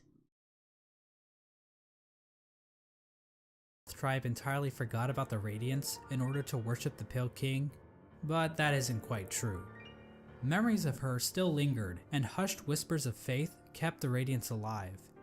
At the summit of the Crystal Peak, a location known as Hallownest Crown, a strange collection of glyphs can be found. Joining these glyphs is a statue of the Radiants, presiding over the kingdom below. This old summit is the sole standing shrine left to the Radiants. This was built in order to keep the memory of the Radiants alive. The Radiance's light began to appear in the dreams of Hallownest citizens. Oh, right, because, like, This the Radiance was a dream creature, right? So, like, it's not so much an infection as it is a very thorough brainwashing. It doesn't kill bugs, it just completely fucking murks their minds. Yeah, Clout Demon! Clout Demon that fell off and now she's coming back for a crown, bitch! That's a god for you, petty as hell. Yeah, it's her image. They're still zombies, mind you, and that's still not good, but, like, it's not an infection. She's just really mad. So you killed that one minor bug for no reason! I mean, I thought it was a dead-ass infection, not God. You can't blame me for not knowing that at that point. So, like, the closer you get to the crystal fucking mountain, the worse it gets, then. It manifested itself in an infection that ravaged through the kingdom's tunnels. Ew. Those infected would fall into a deep sleep and awaken with broken minds. Some of the lesser bugs tried to resist the Radiance's light, which only resulted in them being consumed by it even more so. Ew. Many infected bugs lost their wills and began attacking bugs that weren't infected. The infection also twisted the bodies of its hosts, causing them to bloat and occasionally develop orange cysts on their bodies. Ew! For many victims, they were reverted back to their basic instincts, carrying out the duties they once fulfilled in life, but now as mindless slaves. Those caught up in the infection were linked into the Radiance's hive mind, allowing her to control their bodies if needed. Oh god. As the infection spread across Hallownest, many groups looked to solutions to fight off the Radiance's light. Oh, that's the deadly goo from the night you fought. This, you wanna know what the solution was? I'm so sorry, Radiance, Mommy. We'll worship you again. Please stop. That's it. That's the solution. That's the only thing you need to do. That's it. The City of Tears were closed in an attempt to keep the infection from reaching the city. Haha. The stagways were also shut down at some point, and many of the stags eventually died out. But some took more proactive efforts against the infection. The scholars of the Soul Sanctum decided to harness the power of Soul in an attempt to fight the infection. But they killed a lot of bugs for that. This resulted in the deaths of hundreds of bugs, whose souls were sucked out and injected into the bodies of the scholars. Their goal was to achieve some kind of pure focus, which would somehow protect them from plagues of the mind. The scholars' leader, the Soul Master, was driven mad by the sheer power of Soul. Too much! Too much soul, he became crazy. Unless they did and she went, too late, bitches! Absolutely. She was like, nope, you spurned me, eat shit. The entire sect failed to avoid infection. But hey, at least they took as many innocent people down with them as they could. The Mantis tribe, showing a stronger will than the common bug, were able to stave off the infection. However, one of the 4 Mantis Lords turned against his sisters. He and his followers took in the infection willingly, as it gave them more strength and courage. Sure, but like, you lost your mind completely, and also Cloth died! See, if they used your code for GamerSupps, they wouldn't have lost their minds. I know, right? Just remember, code Kinkimation at checkout for 10% off! So many flavors to try, too.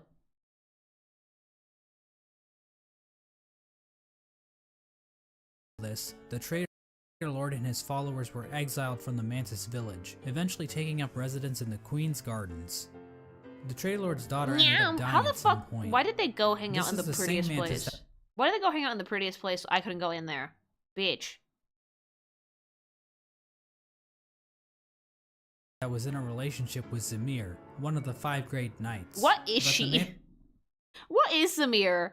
Like, out of curiosity, what insect is that?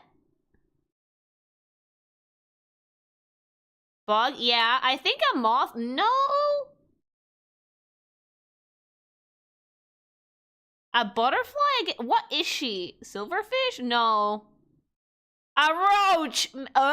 White cockroach? No, those don't exist. A blonde roach. I think she's meant to be a roach. Do roaches have 2 sets of antennae? No roaches. No. Yeah, she has like... She looks like she has some form of wings, so, huh? Aside from a roach, I can't think of anything. It has to be some form of butterfly. No, stop saying it's a cockroach. No! Butterfly? Because, yeah, the flowers make me think butterfly. Yeah.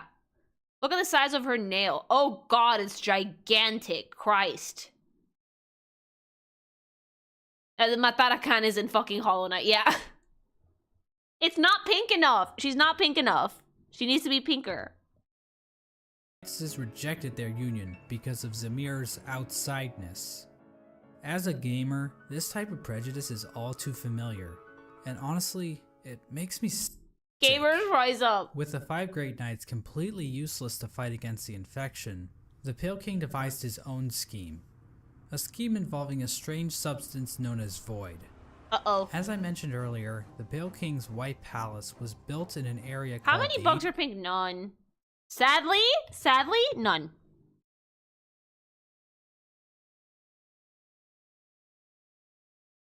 Ancient Basin. But his castle wasn't the only noteworthy thing down there. Nope. At the bottom of the ancient basin was the entrance to a pit, known as the Abyss. It was gross down there. Within the Abyss was a lake composed of void. The Pale King realized that this void could be given form, as evidenced by an imprint of such, deep within the Abyss, possibly left there by the ancient civilization that predated Hallownest. Yeah, sure, that's not gonna end in like thousands of millions of children dying, is it? No mind to think. Where he placed void in armor shells imbued with soul, creating servants known as King's Molds and Wing Molds.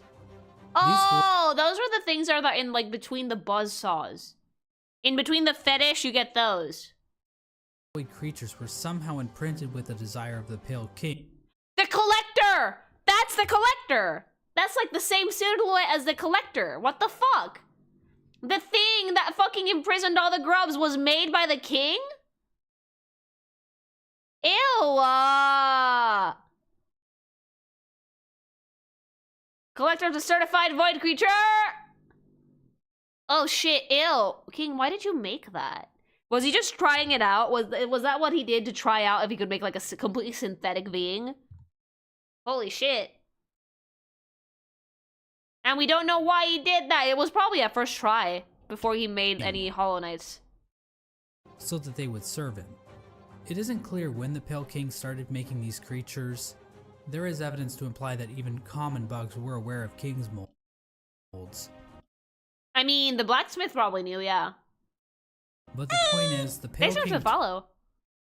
Turned to the void in order to create another creature, one that he believed could contain the Radiance and her infection. He tried to create a pure vessel. Amazing. The Radiance's infection needs its host to have a will and a mind in order to enslave it. A pure vessel would be a creature made of void, designed to lack those features. The Pale King believed that by harnessing the void inside a pure vessel, he would be able to stop the infection and keep Hallownest lasting eternal. Except until we got, you know, us, no vessel was pure.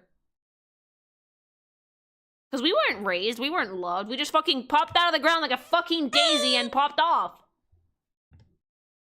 His method for creating this so-called pure vessel was incredibly cruel. This is where the White Lady and her King Kong-sized libido come into play. Hell yeah! These two higher beings engaged in a union of some kind, resulting in the creation of some kind. It's sex. It's sex. They fucked, they boned until they got a billion little babies that they experimented with, fused with void, and they all died. Except for 2 of them. Us and the Hollow Knight. Poor babies. Eggs that were dropped down into the abyss. There, the void seeped into these eggs, corrupting the offspring of the Pale King and the White Lady. This act resulted in the creation of the vessels. Aww. The vessels are not technically considered to be alive. They are shells created from the Pale King and White Lady that have been filled with the void. Within each vessel is a shade, a completely void being hidden behind the face of the vessel. Oh, baby. Vessels are also non-gendered. I guess because they're dead or something? They are dead! So they're like walking abortions. Dead ass! They are! Like, you drop the egg in there, it gets corrupted by darkness, then the thing that pops out is technically not alive. It's an unbirth! That's so sad, though! Poor babies! Yeah, purposely stillborn. Yeah, like they were alive, but they had no will. That's so sad! I did not need that thought, but that's what it is! That's so sad! Unbirthed by sleep. Did somebody say dog to diagnose Lily, dear Christ? What, am I wrong? Yeah, the MC's not alive. The MC's like a ghost of a person. What, you guys said that the game is fucking dark and sad, and suddenly when I'm dark and sad, I get in trouble for it. No! I'm not sure if that's how that works, but whatever. I'm not an expert on these kinds of things. I don't work at ICE anymore. Thousands of vessels were created during this process, but only one was chosen as the pure vessel. This particular vessel, chosen by the Pale King, was deemed the Hollow Knight. A baby. And was taken away to the White Palace.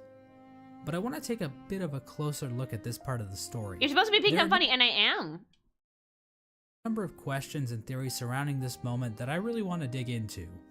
The big question surrounding this moment is, why was the Hollow Knight chosen over any other vessel? Yeah. One common theory is that the Pale King took these vessels back to the White Palace and evaluated them using Is that why there's so many dead ones? Because they had to go through the buzzsaw fetish and they just did not survive? Holy shit. Well, no wonder.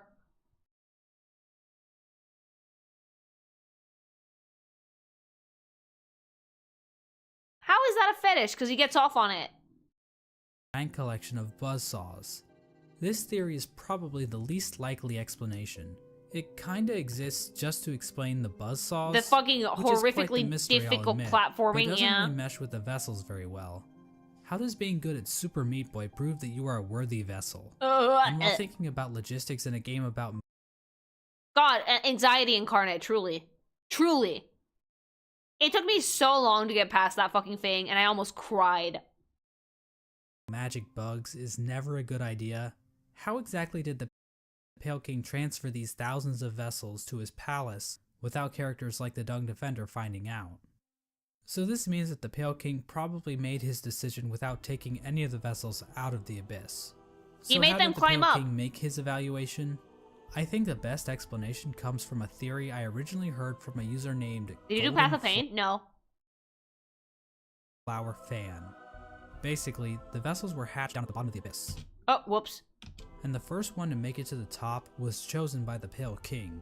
In a memory of this event, we see vessels falling from above back down into the pit of the abyss. Perhaps these vessels weren't being cast down into the abyss, but fell while trying to escape out of it. Poor babies. The lore tablet outside the abyss appears to support this theory. It reads, "Our pure vessel has ascended. Beyond lies only the refuse and regret of its creation. We shall enter that place no longer." So they sealed it off, and that's why we popped out of the fucking void like a daisy? Likely written right after the Hollow Knight was chosen, considering that is when the entrance to the abyss was sealed off. The tablet proclaims that the pure vessel has ascended, or in other words, climbed out of the abyss. And while cut content should never be considered canon, I would just like to point out that an earlier version of this tablet, found in the game's code, was even more explicit about this. Oh? It read, "From below, our pure vessel has ascended." But how does making it to the top of the abyss Okay, that makes sense, though. They probably cut that out because they didn't want to be too on the nose. But it makes sense that they had to climb their way out. And if you couldn't do it, that's it. You couldn't make it. It makes sense. The only way we're able to get out of the abyss is with players that we weren't born with. Yeah, exactly. Like, when you start the game, I think that you're just, like, doinked out there. Like, beyond hollowness. So that makes sense. One sec, you guys.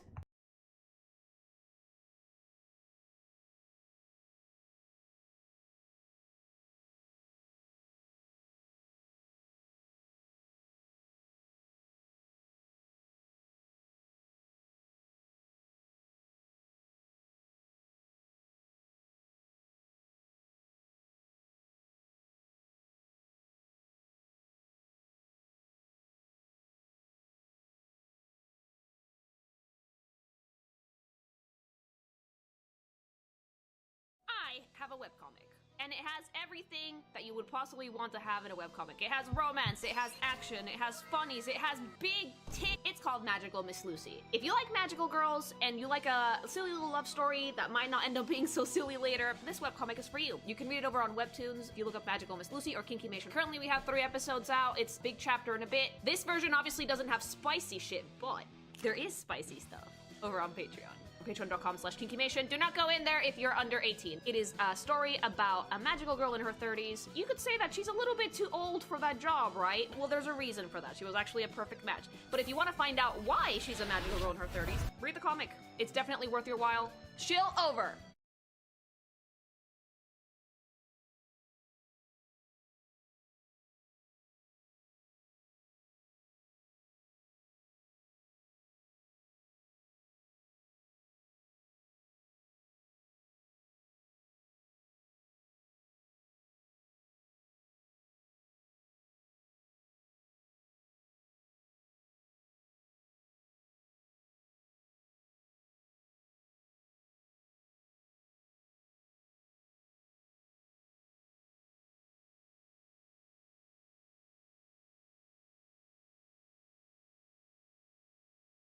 Prove that the Hollow Knight is somehow a perfectly hollow vessel. Well, I think this whole concept might just be a misconception. Chips. The dog heard what if the bad Hollow Knight crinkle wasn't any and came running. different from the other vessels? All the vessels were made in the exact same way after all. The idea that the Hollow Knight was somehow more hollow than the other vessels comes from the fact that there were so many vessels created in the first place. If they only needed one, then why create so goddamn many? Because not all of them are gonna work! Because the queen needed the breeding king to be fulfilled, and not all of them are gonna work. It's like Octomom on steroids. Well, these are bugs we're talking about, so it would make sense that multiple offspring would come from one egg. And it might have been a precaution to produce multiple vessels, in hopes that at least one would be able to successfully escape the abyss. Now another explanation could be that Waldo, I know. just yeeted other vessels that made it to the top first, after determining that they weren't hollow, which would better explain why so many were created. But like, how would you determine if a vessel is hollow or not? That's the thing, right? Because like, if you can't tell, or if there isn't a way to tell, then what's the point? Any one of them could have climbed out. Most bugs spawn a lot by default, so maybe she just gave birth like 3 times. God magic! Oh, hi puppy. No, this is my potato chip. It's not for you. It's not for puppies. Hi, honey. You may exit the premises. Go away. Go, leave. She wants to steal potato chip, but I'm not letting her.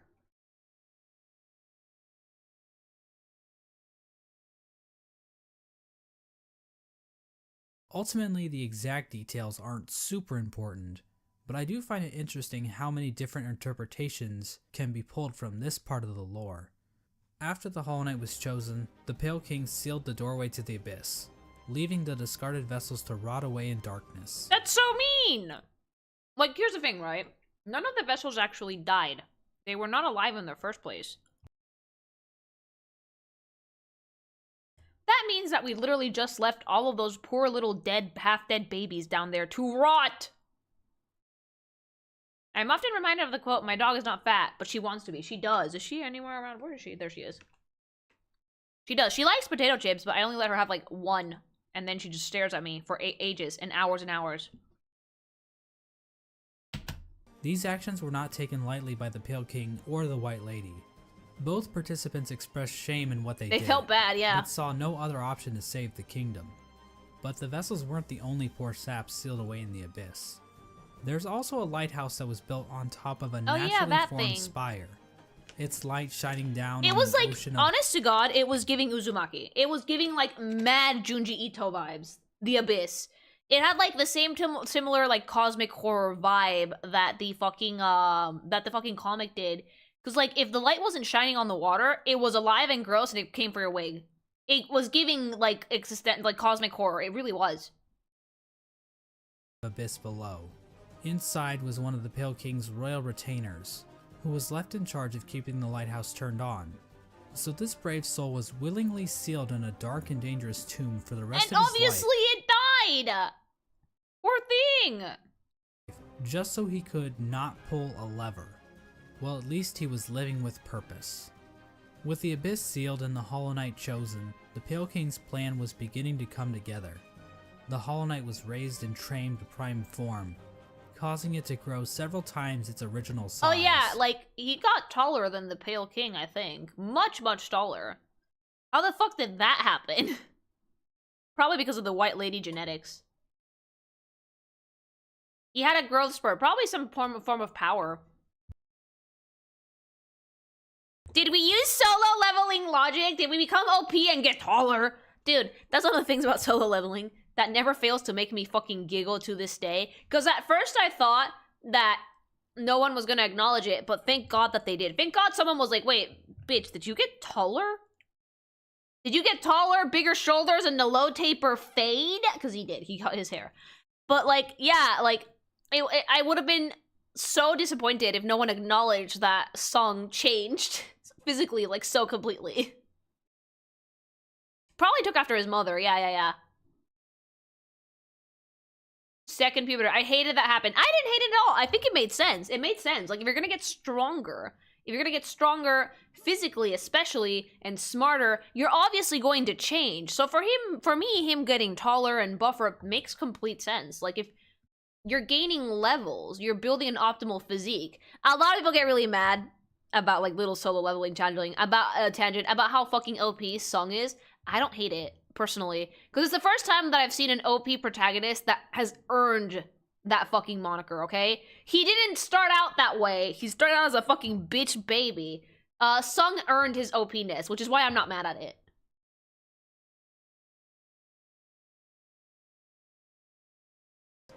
We don't know exactly why this happened, but I guess the Hollow Knight is just a grower and not a shower. We know that the Hollow Knight was trained to use I haven't fought you in there yet. But why was this even necessary? One possible explanation is that the Hollow Knight needed to protect itself in case an intruder tried to kill it. You know, like the player. Or perhaps this was important in the process of containing the radiance. But like, yeah, that's the thing, right? He wasn't able to contain the radiance properly. His mask was broken. His face was broken completely. That means that the infection was seeping out. Unfortunately, the details of that are never fully explained. The Hollow Knight might have somehow focused the radiance inside itself, but Team Cherry gives us no explanation of how that might have worked. But that still wasn't enough. What ritual did we do to fucking actually capture the angry moth ex-girlfriend into the Hollow Knight's body? They never explained it. Maybe Silksong will go into it. The Pale King. Additional seals were needed in order to protect the Hollow Knight's physical body while the radiance was trapped inside of it. To achieve this, the Pale King sought the help of 3 particular bugs, who would later be known as the Dreamers. Who got mad at me! And they locked me in the dream world and I got pissy and I bust out.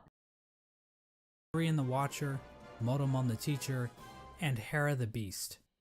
Beast. Lurien is definitely you mean the most fucking MILF. Beast. Mysterious of the 3 Dreamers. He lived in the Watcher's Spire in the City of Tears.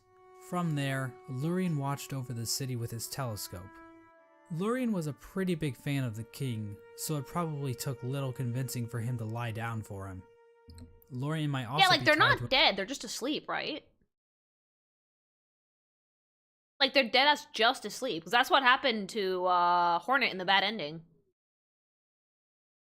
So they just shoved the whole thing inside the Hollow Knight? Yeah, just open your mouth. Open your mouth, there it goes. Deep coma. That's the same thing, it's asleep. Another strange incident that occurred in the City of Tears. Hidden on some of Lurien's lore tablets are images of jars, the same jars that can be found stockpiled in the Tower of Love. This building sits on the outskirts of the city, and is the setting of one of the most bizarre bosses in the game. Oh yeah, the thing. The thingy. The Collector is a void construct that appears to have been made from the same mold used to create the King made that. For some reason. But the Collector is unique because, well, Good grief, he's naked!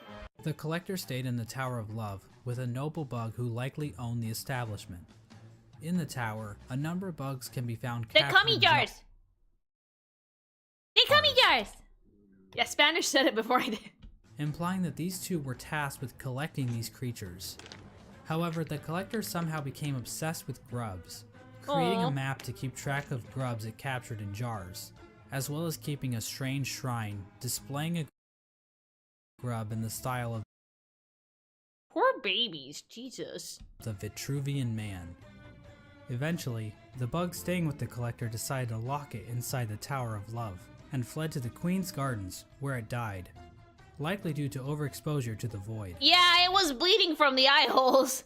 That's a little bit, that's not like the normal infection. If you're bleeding from the eye holes, please consult a physician. Did you find all the grubs? Yeah, I did! I am at 109%. I'm only missing the 2 gauntlets and a bit from the god DLC thingy. Despite being locked up in the tower, the collector is still spotted by the hunter at some point. Ew. Which either means this only happened recently, or the hunter has been farting around in Hallownest for a long-ass time. Look, the hunter gets around. Leave him alone. We have no idea what these creatures were trying to do. It's implied that the collector was trying to preserve the creatures of Hallownest, perhaps trying to protect them Did you from see the what happens to spread of Papa Grub when you find them all? Vor! Yeah, I did. But they're fine in there. I could hear them in there. They were alive. infection, but we don't know where the collector's obsession with grubs originated. I'm obsessed with the grubs. They're super cute. I don't blame the guy for putting them into jars. They're so cute. I want to squish them. We all love the hater in this house. I love the hunter! The hunter has no chill. The hunter will literally give you the dumbest fucking dialogue for everything that he's like, I deem this worthy of my ire. I love the hunter, okay? He's a hater, certified.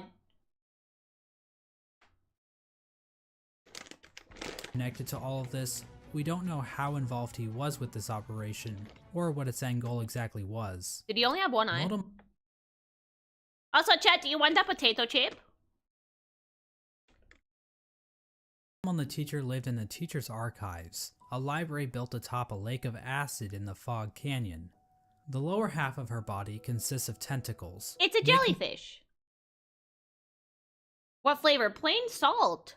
Her a popular subject for the thriving Hollow Knight R34 community. Of course there's a thriving Hollow Knight Rule 34 community. Fucking freaks.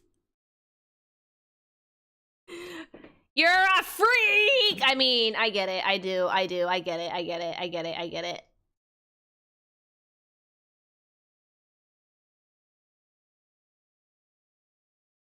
I'm going on another adventure that Twitch can't see. Alright, I'm curious, alright? Okay, well.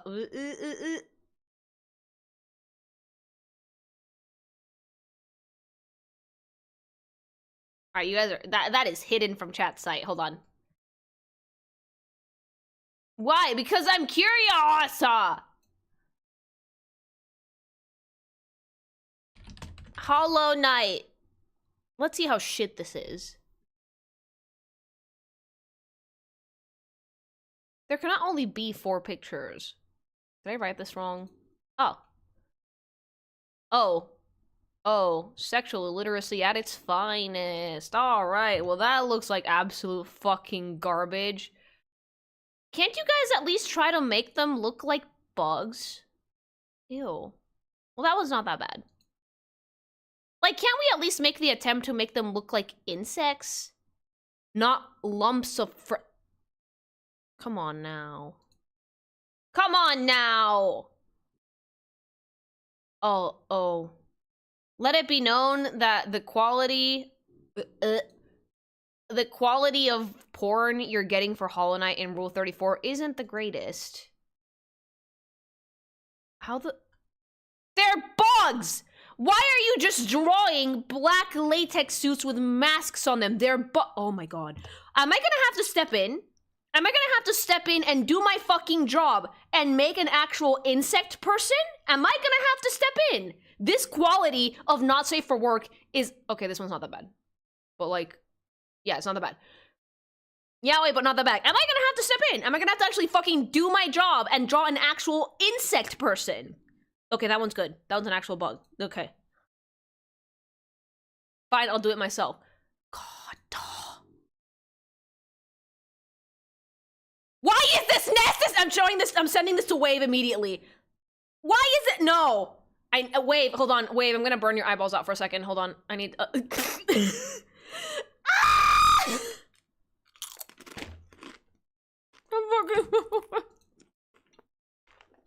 Wave! I cannot post it in the Discord in good conscience, but Wave, look what I just found. This is like the type of fucking garbage that I'm gonna have to step in. Scream into the potato.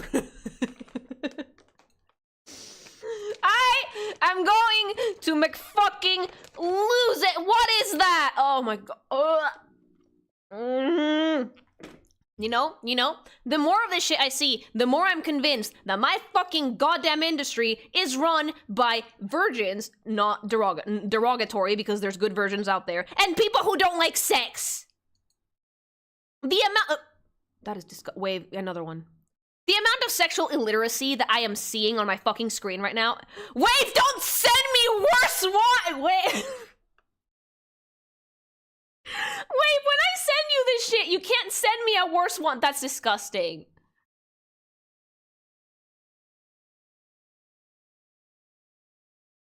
Okay, so I sent Wave a picture of, like, the knight with, like, a giant floppy dong, like, this on the ground, and he returned me a picture of Prinzo with, like, a giant curved ween that says, "And this I call the life starter." Wave, this is why I love you. Same brain cell. Holy shit. Like, oh my god. I'm gonna have to step in. All of this is just filth. Filth. None of this is, like, enticing in the slightest.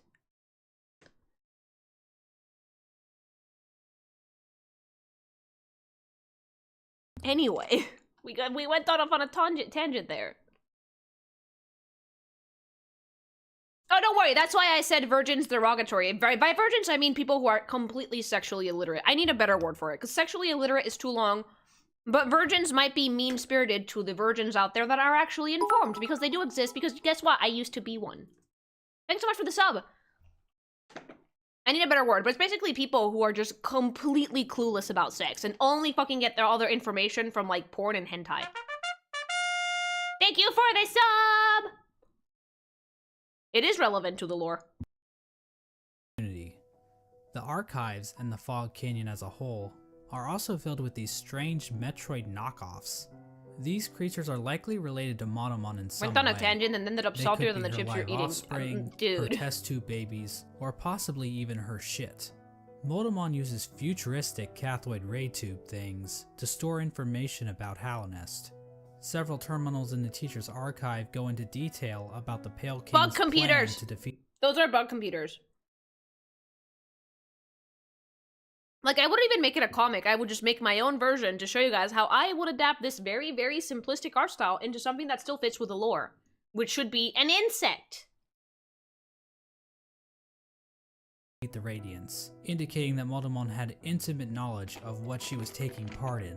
Finally, the Pale King sought the help of Hera the Beast, the Queen of Deep Nest. Now, as I mentioned earlier... Oh, the one that was like, give me a babby and then you'll have what you want.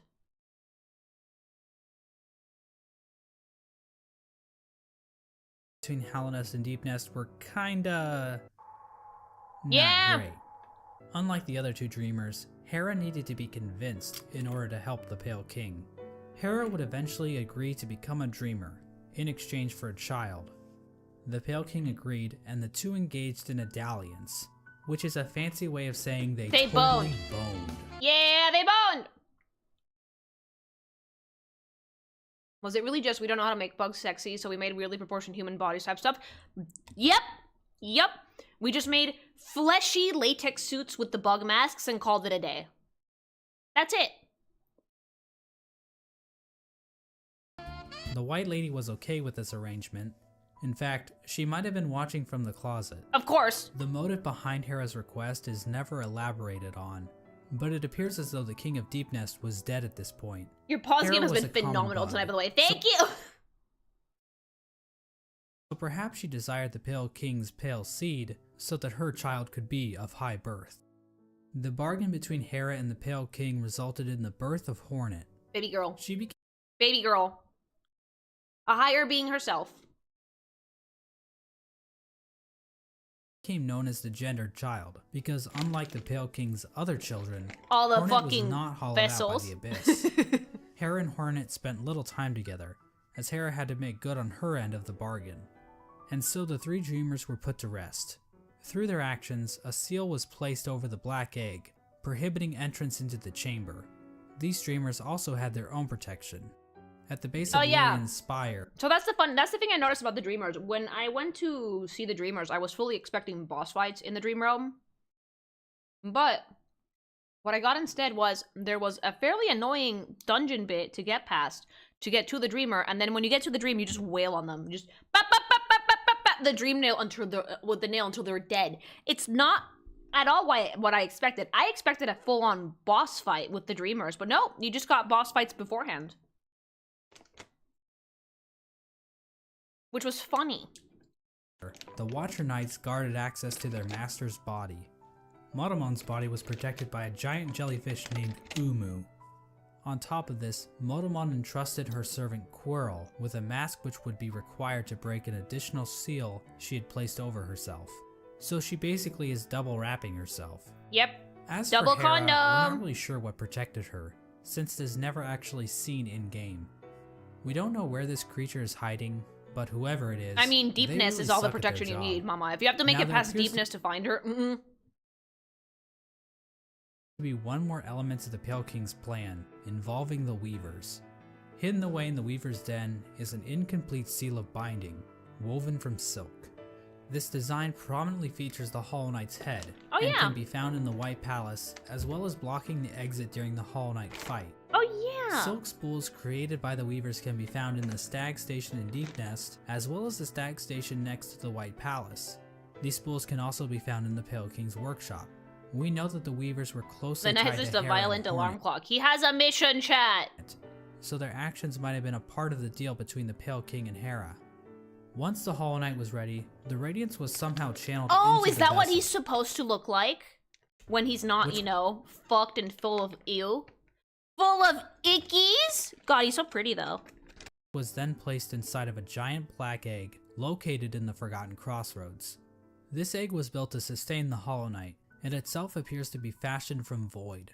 The Hollow Knight was chained up, and the entrance to the black egg was locked behind a powerful seal created by the And three just infection dreamers. is oozing out of his brain Initially, hole. this convoluted plan actually worked, and the infection was successfully contained. Memorials to the Hollow Knight and the Dreamers were erected in the City of Tears and the Resting Grounds. But this is the part of the story where things get a little bit hazy. By the time these statues were constructed, citizens had taken to writing on parchment woven from spider silk, which was all destroyed when water started pouring down onto the city. We don't know how long the Hollow Knight was able to completely contain the infection. Probably Bugs not long. from Dirtmouth used to go to the Temple of the Black Egg to pray, saying they felt at peace within the walls. But after a while, they stopped going, perhaps indicating that the infection was beginning to leak out again. The infectious air continued to seep through Halnest for years, eventually even reaching the deepest parts of the kingdom.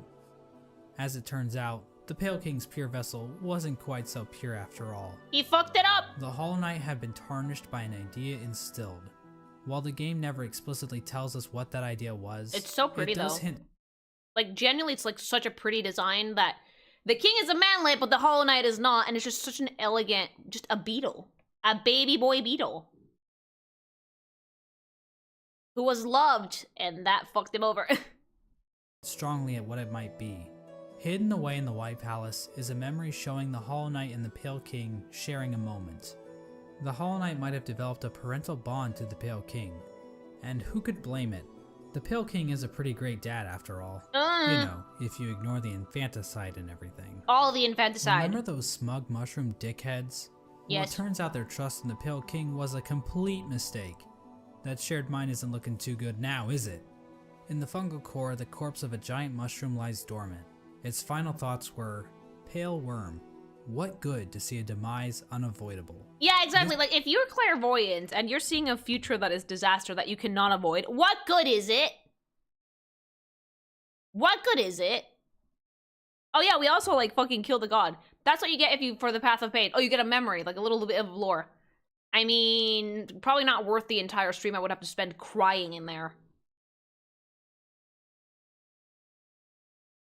This could imply that the Pale King always knew that his kingdom was doomed. All he could do was delay the inevitable. He could try, though. The moment when Hallownest, as it once was, entirely collapsed. The Hollow Knight had not completely stopped the infection, and while it may have taken a while, Hallownest was eventually brought low. It's at this point that characters and areas begin to resemble as we know them in-game. When it became clear that the Hollow Knight was not able to contain the Radiance, the Pale King resorted to his final plan. What was it? He fucked off, hiding himself, his White Palace, and his Pale Court in the Dream World. At this point, all of the furniture in the palace was covered under white sheets. He fucked similar off. To how people... Literally, his plan was leave, deadass, dip, exit this mortal coil. Holy shit! He took his ball and he went home. Damn it, King. He's an awful person. Fucking disgusting person. The queen was still there. He saw this shit and went, oh shit, time to go. Alright, I'm gonna head out. Bye. Deadass just left, dipped, exited the premises. What an asshole. What an asshole. People in the real world cover their furniture while away on long trips. The palace was also completely covered with thorns and buzzsaws. For no reason. Similar to how people in the real world cover their houses with thorns and buzzsaws. Yeah, that's what I would do if I was moving. Just cover it with traps, fuck it. Home alone. The Pale King would eventually pass away while sitting on his throne in the White Palace. There's no confirmation on what killed him, but there are a few things to consider. Yeah, how come you died? You're a god. The queen is still alive. Dark compared to the rest of the palace, and the particle effects and ambient track in this room are identical to that of the Abyss. Oh. All of the king's molds surrounding the Pale King are dead. Oh, they're voided. The ancient basin itself also has become stained with the presence of void, as it can be seen as high as the rundown elevator shaft leading back to the city. Oh, that's Remember that bug that was sealed away in the Abyss to make sure the lighthouse wasn't turned off? Well, the lighthouse was turned off. He died. I guess that whole living with purpose thing is a crock of shit after all. It seems as though the Sea of Void itself actually convinced this bug to betray his king and turn off the lighthouse. And then it died! Now I know what you're thinking. Exactly how conscious is the Void? I would imagine very. Void able to think for itself? Can it form strategies? Does it host a podcast? Well, according to this Chozo statue ripoff... It looks like a Chozo! I was gonna say, it looks like a Metroid thing. It absolutely looks like a Metroid thing. I tried to swim in it. Consume! Drink the schlop, do it. It is powerful, but not unified. So while it can thrash around at things that come near it, or call out in unison to turn off a light, it's not a single conscious being. Getting back to the Pale King, one could argue that the Void might have played a role in his ultimate demise. Probably. And I've argued that viewpoint in the past. But we have to remember that there isn't enough evidence to know for sure. As an expert lawyer and a good friend of mine, Johnny Cochran, once said, any evidence that the Void was involved in the Pale King's death is circumstantial. I think it was, though. Johnny Cochran. I think it was, though, because of the, like, it's pretty solid visual storytelling that every night around him, Void exposure death. Particle effects, Void. There's a darkness in there that he probably... Look, after throwing so many eggs into the Void to try and see if he could get a good vessel, and doing so many experiments with the Void, it's very obvious it tainted him somehow. It's very, very obvious that he got contaminated by it somehow. Even if it was, like, really small, it eventually crept up in there and fried his heart. The Shade Lord claimed him. Exactly. Bit by bit. Palace, the bugs in the City of Tears weren't faring much better. Even if we ignore the fact that the infection was still around, there were other issues that helped lead to the city's downfall. Due to the gates being sealed, some bugs resorted to cannibalism in order to avoid starvation. Ew. And there's also that metric fuckton of corpses lining the walls of the Soul Sanctum. When all was said and done, the only citizen left standing is Eternal Emelita. Oh yeah, the one that's a little bit crazy. I like her. who just laughs her ass off about it like she's a fucking Dark Souls character. I love her. Okay, she had the right idea. She was unhinged. The White Lady ends up in a cocoon deep within the Queen's gardens. She decided to place bindings on herself in order to keep her from spreading her seed. She claims that this is because of the shame she feels in helping Translation, I can't fuck anymore. Chastity belt for life. .com.org. Create the vessels. But honestly, it's probably just her kink. Yeah. The White Lady also diminished her power, possibly as a way to keep herself hidden from unwanted visitors. Outside her cocoon, Dryia stood guard, protecting her queen from the violent traitor mantises. Until Dryia she is died. Eventually killed off by these bugs, which is actually pretty pathetic if you think about it. I mean, we're talking like the Netgear WPN824N N150 wireless router pathetic. Speaking of great knights dying pathetically, let's move on to Hagemul. Hagemul held the city crest, a key used to open one of the gates to the City of Tears. At some point, Hagemul's armor shell was stolen by a maggot. Now, maggots were generally looked down upon and forced to do I love them! Even they're stupid. Labor. They were incredibly weak, and basically deserved all of the discrimination they got. But this one maggot decided to turn the tide, so he stole Hagemul's shell so that he could defend his downtrodden brothers. His actions weren't motivated by the infection, but instead was the result of how hierarchical caste systems will always lead to revolution from the working class. Everyone died anyway! They blah blah blah, capitalism is bad, subscribe to my Patreon. Ogrim moved to the Royal Waterways and started living in shit, changing his name to Dung Defender. Now I love wallowing in shit as much as the next guy. Disgusting. You have to really love shit to put up with living with the flukes. The Dung It's Defender a dung beetle! Of course he wants to go live in sense of shit. They make shit statues of a shit king. He really was a shit king though, holy shit. Shit manlet. Duty and loyalty to the king, and love for his fellow knights. So much so that he made shit statues of them. Yeah, there you go. Completely normal hobby. Completely normal hobby. They brought up the scat fetish. Ogrim acted as the defender of the pipeways, as well as Isma's Grove. A section of the Royal Waterways became filled with acid, and in the middle of it all rests Isma's corpse, which has been overcome by plant life. She fused to a tree, perfectly normal. The one responsible for this acid blight, but we have no idea what happened to her. Hornet's whereabouts during this time are fairly mysterious. We know that she departed Deep Nest and didn't return until the events of the game. At some point, she took to guarding Halnest from intruding warriors. I love her. Look at her. Thanks so much for the follow. The Kingdom's Edge. Despite the Kingdom's woes at large, fortunately this fate did not befall one of the fandom's favorite characters. The Menderbugs continued to fix the broken signs. Because they're the tits! The Menderbugs are the tits. They have strong wills. That's why they could not be infected. Halnest. From a diary entry, we can see that one Menderbug in particular had found himself on the precipice of a long and loving relationship. Hello again, diary. Not long now until the next Mender The Menderbugs are the shit. Look at them. We're a stealthy types. We're a riotous bunch when we get together. And Menderberry kept flashing me that smile. It might be time to muster my courage and act on it. That's so cursed. I love my home and my life, but sharing it with another? Why, that'd be the berry on top. Greenpath also underwent some changes during this time. The Mosskin were waiting for Un's call, which would bring them back into the dream they were originally born from. But for some reason, Un's strength deteriorated. We don't know why this happened exactly. Was it due to the White Lady claiming part of her kingdom?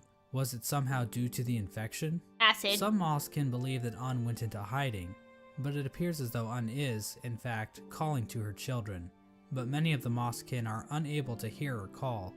Because they're infected, doy. Many Mosskin seem to have taken the Radiance's infection into their leaves, which might explain why Greenpath became overgrown with vegetation despite Un's deteriorating powers. Mossy Vagabonds even openly chose to forsake. I felt so bad for that one. I felt so bad for that one. He's like, okay, well, he's a little bit kooky. It's kind of insane, but alright, do whatever you want. And then you come back and he's dead and overrun by fucking goop. Ugh. Poor baby. I felt so bad. And worship the Radiance.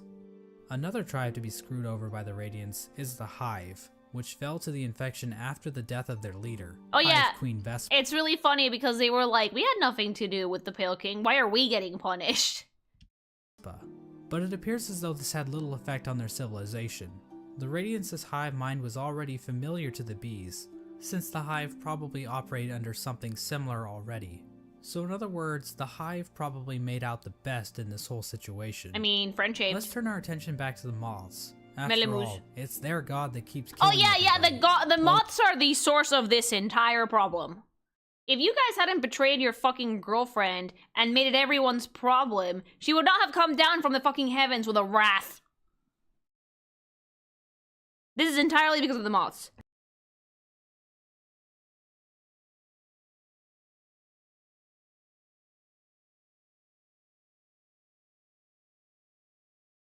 The moth tribe didn't fare so too never well, dump a actually, god, never dump a pretty god. much the entire tribe died out.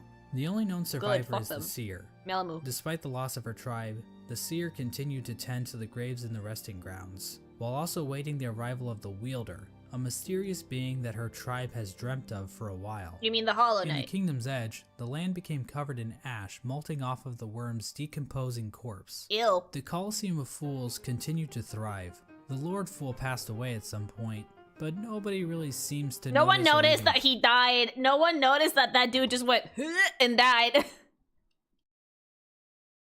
Again, it really is like a Souls the fools game. inside the Colosseum were infected, but still seem to have maintained control over themselves. It seems possible that these bugs took in the infection willingly, similar to the Traitor Lord and his followers. This would have given them an edge in combat, similar to using steroids, but without the whole shrinking testicles thing. Yep. However, even the Traitor Lord and his followers went mad, so what makes these fools any more special? As for the Pale King's champion, the Pale Lurker, well, she just went the normal kind of insane. Yep. There appears to have been another unforeseen event with the Pale King's plan. When the Hollow Knight was originally chosen, the door to the Abyss was sealed, trapping the discarded vessels within. Poor babies. But apparently, some vessels didn't get the memo. Vessel corpses can be found littered throughout the kingdom. Oh yeah, and there's little one in baby the ghosts. Ancient Basin, one in Green Path, Poor and several babies. trapped in Nosk's lair and Deep Nest. Another vessel that escaped from the Abyss is the player character, the Knight. The exact details on how the vessels escaped the Abyss is unclear. There are indications that they might have slipped into Deep Nest through some old passageway, given void influences in part of the area, and all the corpses found in Nosk's lair. At some point, all entrances to Hollow Nest were closed off, with the old well-endured mouth being the only way to sneak back in. Despite this, several people have wormed their way into the kingdom. Yeah, Dad did, and can I just say how glad I am that Corny survived? When I got all the maps, I was fully expecting like a Souls moment that I was gonna get back upstairs and he was gonna be dead. But no, just Eepy. Few ever returning. Characters like Relic Seeker Lem seemed content to just pillage artifacts from the ruined kingdom, but other bugs seemed interested in something greater. In the Howling Cliffs rests the corpse of a member of the Grim Troop. Oh. The task of this bug appears to have been to seek out Hollow Nest, so that the troop might be summoned to the kingdom in the future. The Grim Troop are basically a group of bugs that serve a higher being known as the Nightmare Heart. The troop keeps the heart alive by feeding on the nightmares of fallen kingdoms. This process also involves sacrificing the troop master to his own child because, hey, look at this cool ass boss. Yeah, he's so cool and he's Another so pretty. Another group that traveled to Hollow Nest are the God Seekers. After being abandoned by their old gods, the gods of thunder and the gods of rain, these bugs left their home in the land of storms, seeking out a new god to worship. The God Seekers look to gods to save them from their own silent mind. While traveling through the wastelands, the God Seekers constructed devices called God Tuners, which helped them seek out new gods. Through this device, they were able to detect the lingering power of the Pale King and find their way to Hollow Nest. When they arrived, however, the God Seeker was forced into hibernation. She was encased in a strange sarcophagus-like Who did cocoon. that? Who the fuck did that? Was it the Pale King that was like, no? Why didn't we do that to the Radiants?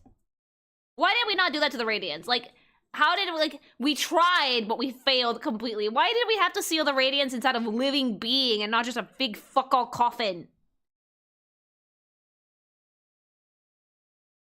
I think this happened after the Pale King died. Oh, well, they were smarter. which was itself chained up with a lock.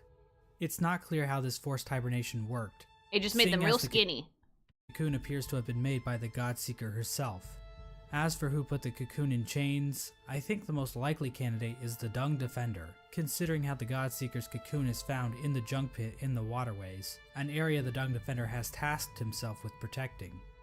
This was the general And then in comes the fucking knight to fuck with their shit. Hallownest after the Hollow Knight was sealed inside the Temple of the Black Egg. The kingdom was stuck in a kind of stasis, with the Pale King civilization destroyed and the Radiants unable to break free from her chains. The Pale King was rebelling against nature, trying to keep his work standing indefinitely. The stasis over Hallownest held for an age. We don't know how long that was. It could have been like a few hundred years, it could have been a month. Exactly. Well, we have no idea.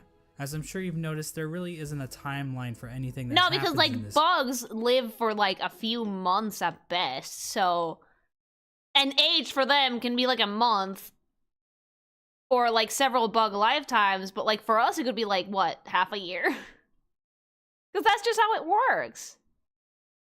Until a kid pours molten metal into it and then everyone dies. It is a Dark Souls game. Like, it is a Souls game. Like, in narratively, it's completely a Souls game. Absolutely. Game. We also have no idea how long any of these bugs can actually live. Elderbug wasn't around to see the Stagways open, but we know several other characters were, implying that Elderbug is probably one of the youngest characters in the whole game. But this stasis over Hallownest wasn't going to last forever. At some point, the Radiance erupted out of the Hollow Knight, cracking its shell, and releasing a loud and powerful roar. The amount of infection leaking out of the Hollow Knight became even greater. The many corpses that lined the roads and cities of the kingdom sprang to life with the amplified power of the infection. This strengthened infection prompted the departure of the Weavers back to their old home. Now this old home might actually be Farloom. Ugh, I need it! We need it! We need it! Tomorrow, God! Look, I can't say that it's gonna be on Wednesday, but God, at least if there's an indie showcase on the 10th, please, God, please. Like, they already updated the Steam page, and Xbox fucking dropped the little baby crumb in there. Just give us the goddamn info. Just, look, even if it takes a while, just give me a release date. Just give me, like, a rough estimate, alright? I don't need anything else. Just give me a date. Just give me a date. I need it. I want it desperately. Carnally seeking Silksong at this point because I had so much fun with Hollow Knight. I need more. I need more. Oh yeah, I've joined the co-op. I'm inhaling it. Sniff it out. Bask in it. Oh yeah. I'll have my clown hat ready. Yep. In which Hollow Knight Silksong takes place. But the amount of knowledge we have about Silksong right now is pathetic, so I'm not saying that's confirmed or anything. I'm so excited because I love Hornet. Quirrell arrives back in Hallownest. His memory of Motomon appears to have been clouded due to his time outside of Hallownest.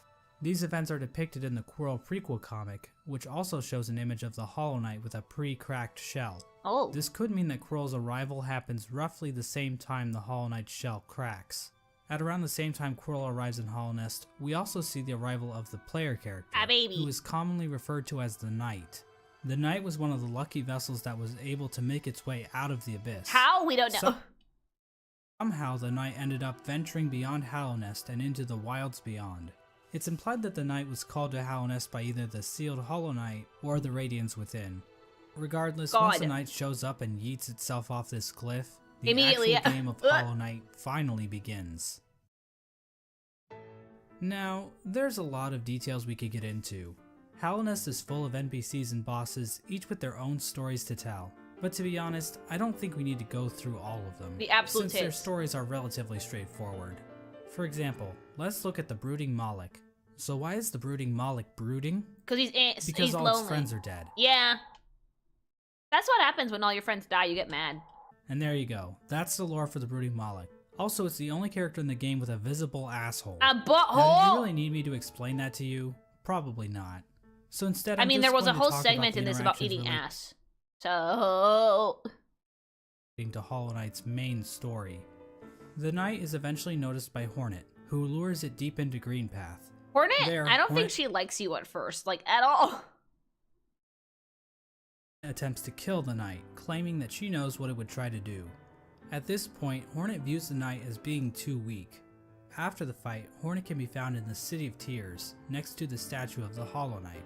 Hornet mentions that the Knight has gained big brother, resilience Oni-chan, due to the time it spent in the void beyond Hallownest. This could be referring to the fact that some of those who leave Hallownest lose their memories, meaning the Knight would have no memories of— What? He is! Every fucking vessel is an Oni-san, leave me alone. It's true, they are! Of its own tragic conception. Hornet tells the Knight that if it seeks to continue the stasis that keeps Hallownest standing— Lily, what? Stop booing me, I'm right! I'm sorry, yeah, not a step, yeah, half sister, okay? Half Oni-chan. She's like the tsundere sister, she even has like the twin tails.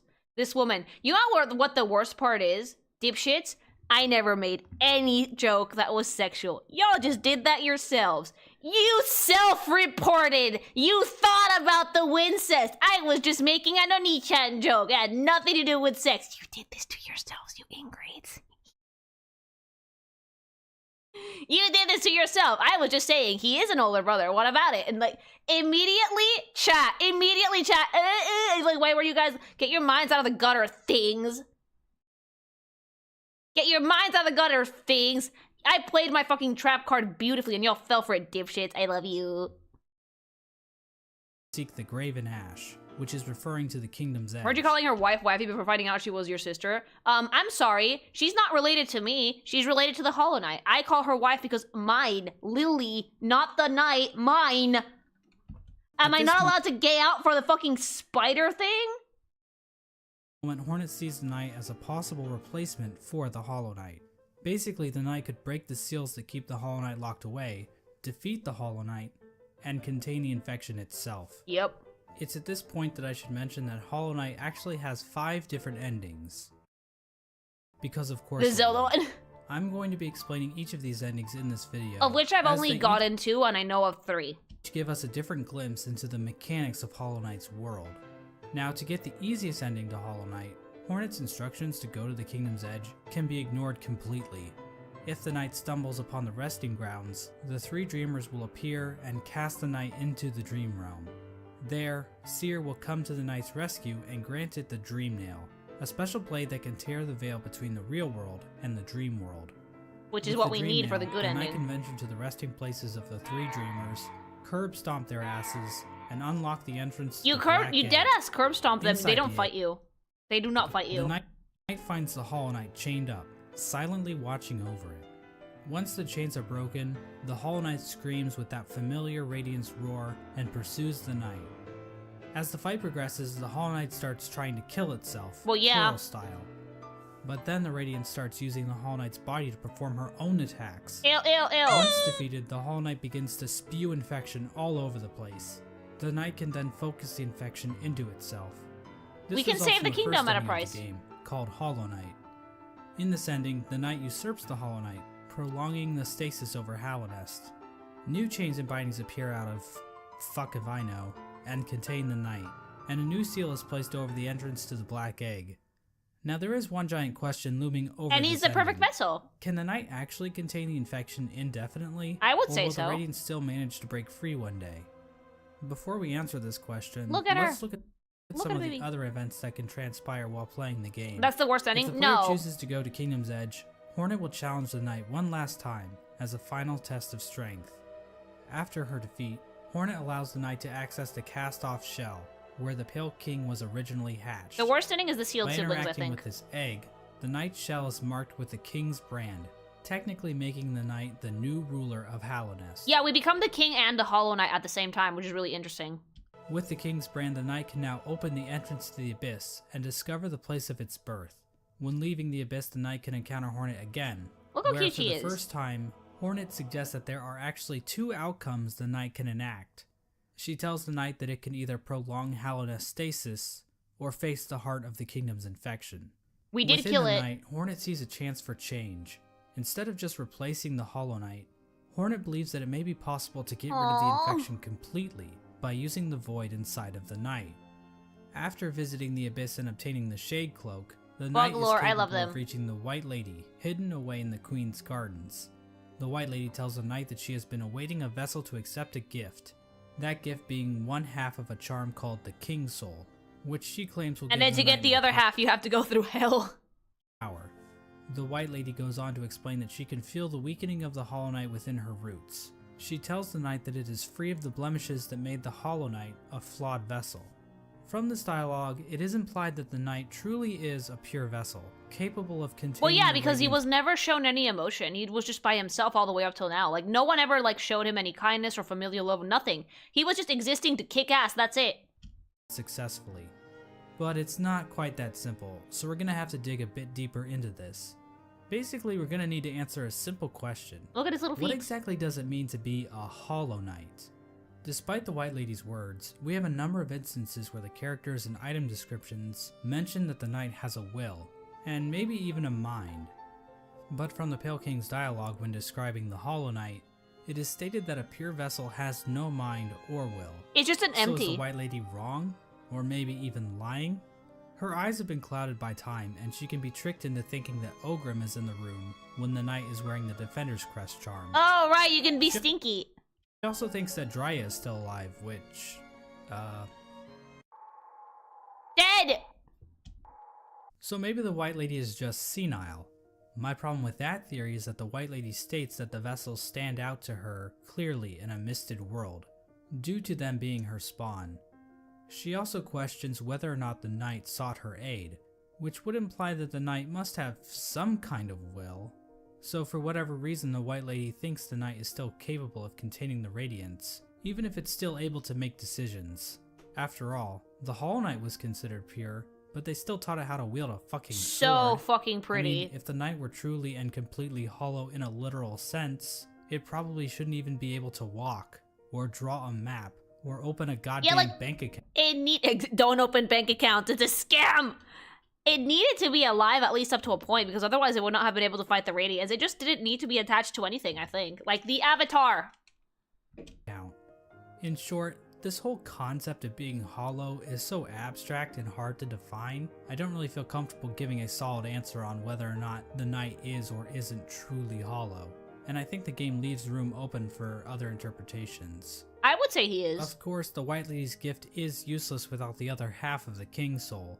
In order to reach it, however, the knight must travel to the White Palace, locked inside the body of a King's Mold. In order to bypass the seal, the knight must use a fully awakened dream nail. Yeah, basically, if you want to do that bit of the game, if you want to get the true ending, you need to get that dream nail up to scratch, and it takes a long time. You basically have to defeat all of the dream warriors. So some of them are more traumatizing Gorb than others, and some of them are tougher than others. But if you get all of them and you just collect all the essence, you should fully awaken the nail, no problem. It just takes a little bit. I'll have two number 9s, a number 9 large, a number 6 with an extra dip, and a number 7, 2 number 45s, 1 with trees, and a large soda. Which menu is that? Essence to the Seer, allowing her to sharpen the weapon's blade. If the knight does this, the Seer remarks that the knight truly is the wielder that her tribe has been dreaming of. There's no explicit reason why the Moth tribe was dreaming about this supposed wielder so much, but it seems like they believe the wielder would wash away the crimes the Moth tribe committed by turning their backs on the Radiance. The Seer seems to know that the knight might kill the Radiance, and she seems accepting of it, ready for her and her tribe to disappear and be forgotten forever. God, we need to forget her, yeah. With the dream nail in hand, the knight can travel to the Pale King's refuge and locate the other half of the King's Soul charm. When equipped, we just the doinked King's him Soul off his provides throne. a never-ending supply of soul, making it almost useful if it weren't for the insanely high cost of the charm, and the painfully slow rate at which it increases, and the fact that the charm will get replaced in about 5 minutes after you get it. The King's Soul charm itself symbolizes the union between two higher beings. To me, this implies that the King's Soul is a representation of a vessel, which also was created by the union of two higher beings. Bugs fucking! With the King's Soul in their inventory, the knight now gains access to an area in the Abyss called the Birthplace. In this massive pile of vessel shells, the knight can find a giant egg. Dream nailing the egg allows the knight to access its own memory when it was cast down into the Abyss. You just fell. From viewing that memory, the King's Soul charm is replaced with the Void Heart charm. That's when you like embrace the void within yourself and decide, you know what, I'm cringe and that's okay. And that's how you get the good ending. Recollection of this event allows the knight to come to terms with the void inside itself. Once the knight has the void heart, the shades in the abyss no longer attack it. And that strange creature that gives the knight the shade cloak calls it the Lord of Shades. Oh! In other words, the knight has now bound the once fragmented void under its own will, allowing it to control the void in a powerful new way. With the union of the void, the Pale King, and the White Lady, the knight has gained a strength before unseen. It is with this charm that 2 additional endings become unlocked. Hornet will now be standing outside of the black Look at her, egg, look at her, she's so cute in her little baby red cloak, baby. offering to help the knight should the opportunity Are there teeth on your arise. tits? It's my Midway dress! through the fight with the Hollow Knight, Hornet rushes into battle, subduing the Hollow Knight and piercing its shell. It's at this point that the knight is given the perfect Wait, did she opportunity shove that needle into, like, the fucking crack in the mascot? That's badass. Hornet, no! Thanks so much for the follow. to enter into the mind of its sibling, fighting the source of the infection head-on, and finally putting an end to the Radiance's tyranny. Or it can just stand there and let Hornet get knocked unconscious.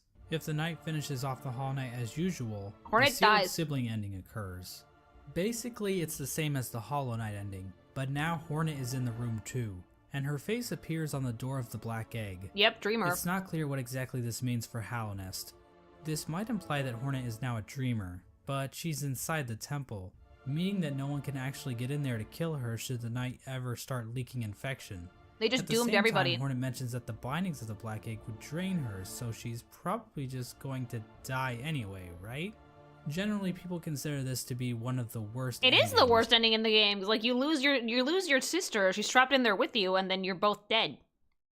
But it's worth pointing out that Team Cherry doesn't support any one ending as being the true ending.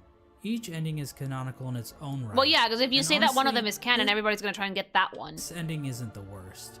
At least the Knight and Hornet will get to spend some quality time together. Dead! If the Knight does dream of the Hollow Knight, it will be taken to an arena where it can finally fight the Radiance head-on. Which was But the really Knight fun, isn't but alone, holy shit. as the other shades from the Abyss will appear in order to help corner the Radiance.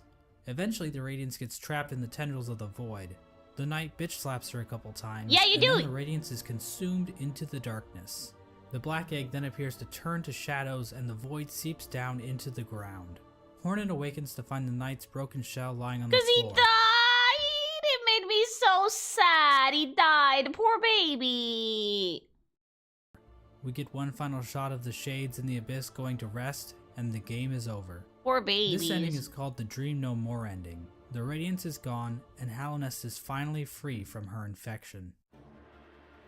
Now I think it's fair to ask a few questions about how the Dream No More ending comes about. When the Hollow Knight was It's initially super sad, but it makes sense. chosen to become the pure vessel, the Abyss was sealed up, and the rest of the vessels were left to rot away. But somehow, vessels ended up outside of the Abyss, and then one of those vessels was used to replace the Hollow Knight. The thing. Exactly how much of this operation was planned, if at all? The White Lady was waiting for a vessel. Did she have any communication with Hornet? Hornet was guarding the King's Brand, the only way for a vessel to enter the Abyss.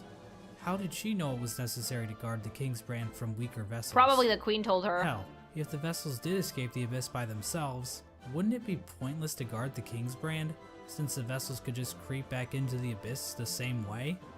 I'm not going to provide any good answers to these questions, because God, God the background forbid I work is answer immaculate. anything in this entire Ugh! video. Why are we here just to suffer? Why are we here just to suffer? Mossbag, no! We are here just to suffer, though. We are.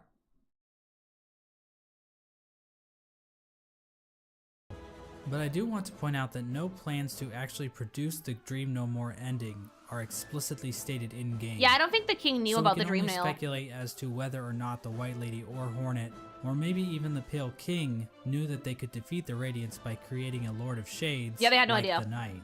Regardless, the next two endings were definitely not planned. In fact, the last two endings that were added in the Godmaster update almost feel out of place. Oh. The Godseekers basically hijack everything to the point where you don't even have to enter the Temple of the Black Egg to beat the game. That's like beating Mario Bros without ever seeing Bowser.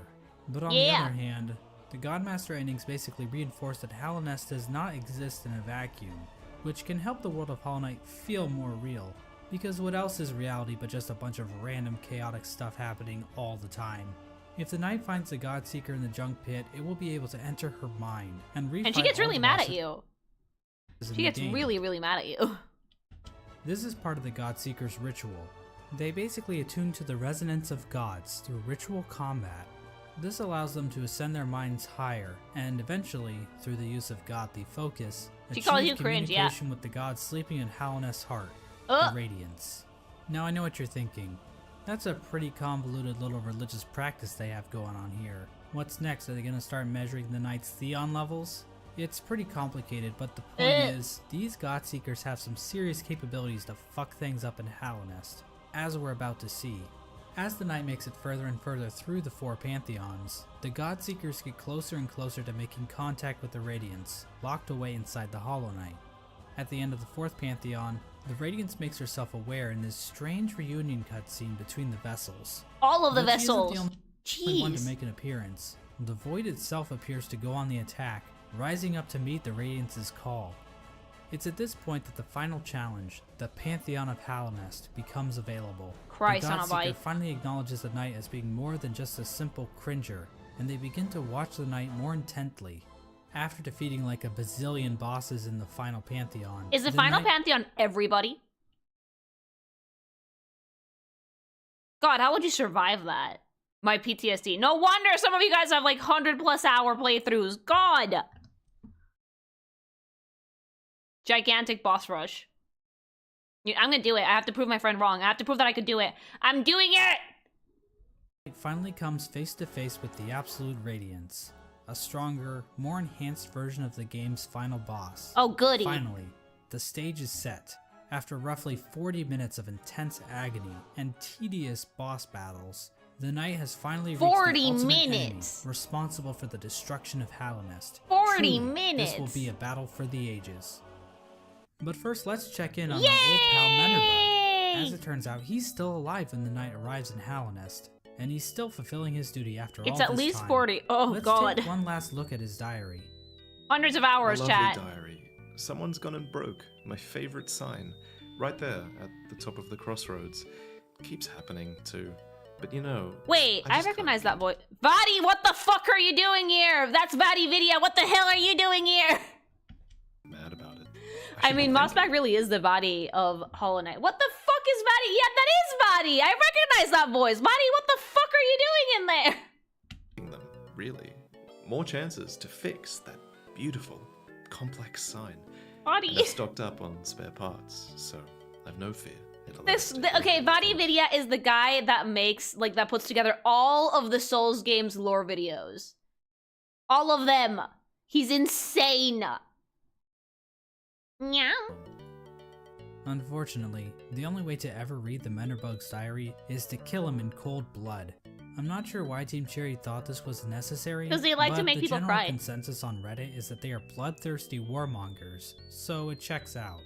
But at least Menderbug's last moments will be spent fixing one of his favorite signs in the Forgotten Crossroads. Aww. It's comforting to think that his final seconds of consciousness were spent in total bliss. I fucking... Before we sent him hurtling into the infinite chasm that is Oblivion. Oh, Well, we anyways, did that! The alternate fight between the Knight and the Radiance plays out differently than in the vanilla ending. This time around, the Knight is not accompanied by any shades. Instead, after defeating the Radiance, the Knight seems to transform into this monstrosity. Whoa! Now this creature goes by many names. The God of Gods, the Lord Shade, the Devourer, the Void Entity.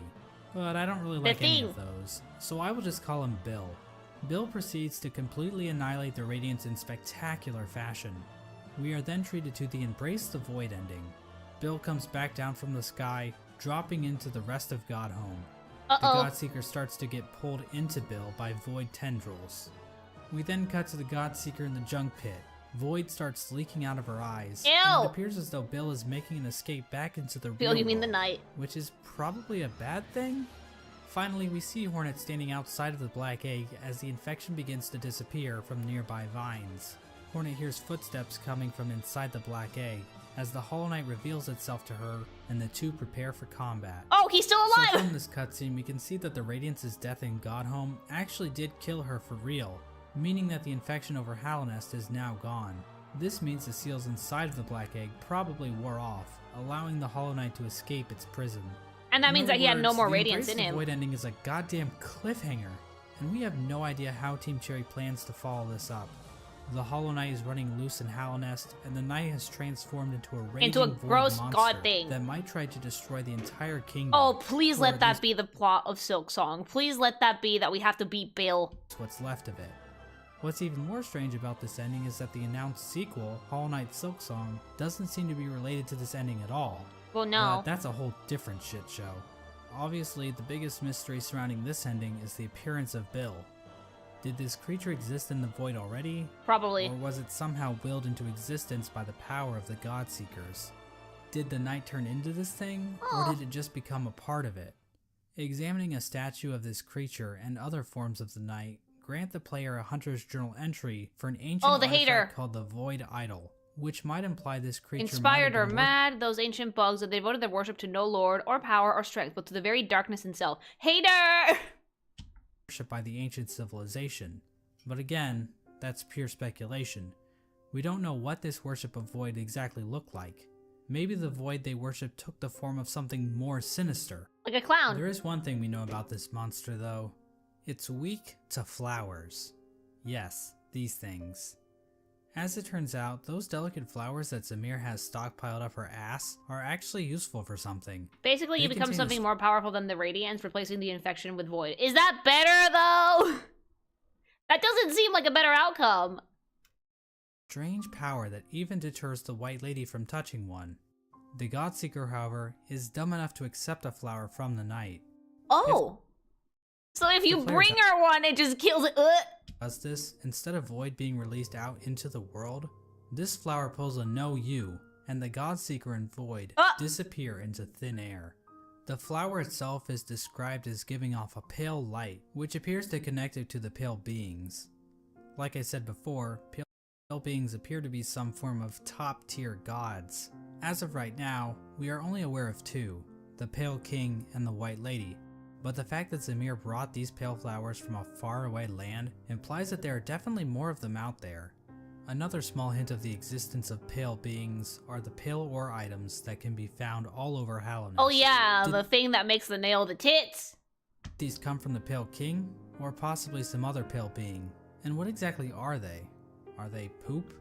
In general, the Godmaster endings appear to be doing a lot of setup for future Hollow Knight content. Like I said before, Hollow Knight Silksong doesn't seem to connect to these events. Ugh, give it to me! I want it! I want it! I want it! I want it! It's gonna be so much fun, and I love Hornet, and I love how she's animated, and I need it immediately! Tomorrow! Give it to me! Could be this week, could be a while later. It's gonna happen, I believe it will, I do.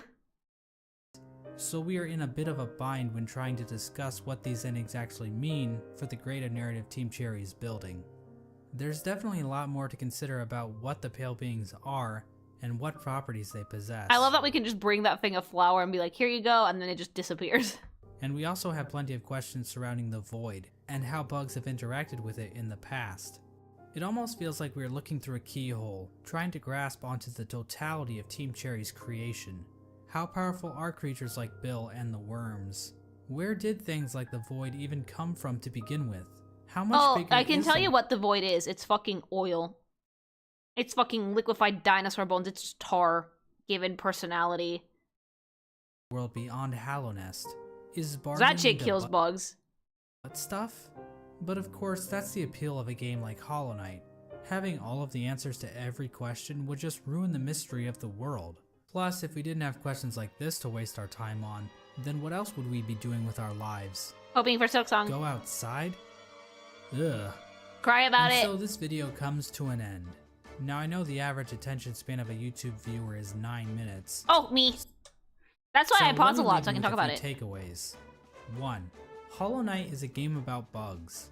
Yep. I know this may come as a shock, but it's true.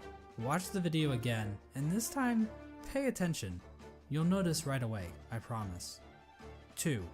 Murdering your own babies might not be such a good idea after all. It's an awful idea! I mean, this is obviously just my interpretation of the game's lore, other people might have different views on the subject of murdering babies. Bye! And every opinion is valid, so I don't want to step on anyone's toes or anything.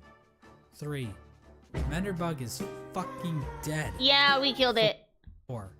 Nothing is certain. This video probably has a few flaws in it. Trying to construct a cohesive narrative with the information found in Hollow Knight isn't exactly straightforward. It does kind of work like a Souls game in the sense that like a lot of the storytelling is visual. And through item descriptions and through like little things you find here and there, so it's really hard to piece together a coherent narrative. In this game it works though, like the same way that it works in Souls games, like the intrigue keeps you fucking hooked on the story. Will change in the future, and I encourage you to explore the lore yourself. 5. And this last point is fairly obvious, but I should mention it anyway. Cory in the House is the best anime. And that was the majority of the Hollow Knight lore. I mean, I'm pretty sure Mossbag did a phenomenal job with this. Also, I love the fucking interjections. My pause game was strong in this one. He did a great job. He did.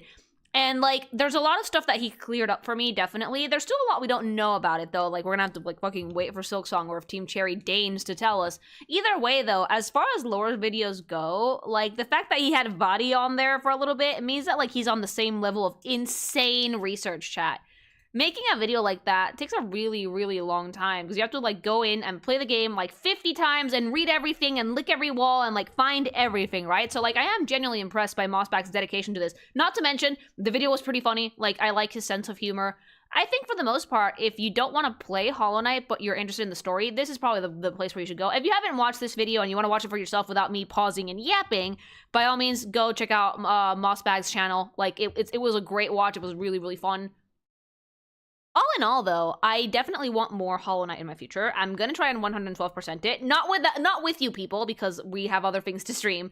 But definitely, I want to finish this game completely, and I want Silksong like yesterday. Meow. So hopefully we get some news soon. I'm gonna cope. I'm gonna cope and put on the clown wig right with you people. Right with you people, because holy shit, that's a lot. Yeah, like we're all gonna cry together. We're gonna die. Pantheon 5 has to be a stream. No. Pantheon 5 is likely going to take a decent amount of attempts to beat. It's not going to be 40 minutes. It's going to be like 5 hours.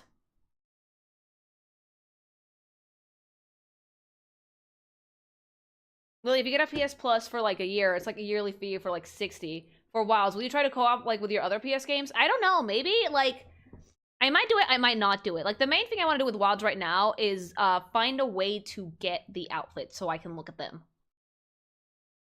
You don't need to beat P5 for the 112%, by the way. I will try to anyway, because it's a pride thing. Just no hit every boss easy. I mean, by the time you beat P5, you'll be fine. Thoughts on the lore, Lily? It is fascinating. I really like the writing they did for Hollow Knight.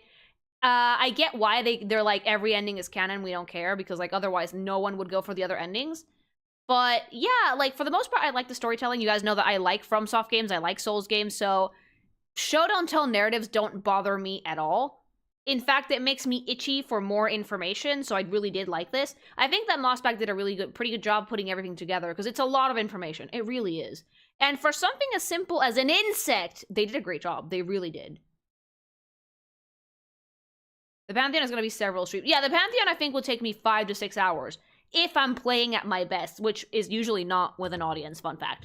Like, I'm not joking when I say this. When you play on stream, your skill level decreases by about 20%, or maybe more, depending on the game. Because you're dealing with chat, you're playing in front of an audience, you get nervous, like...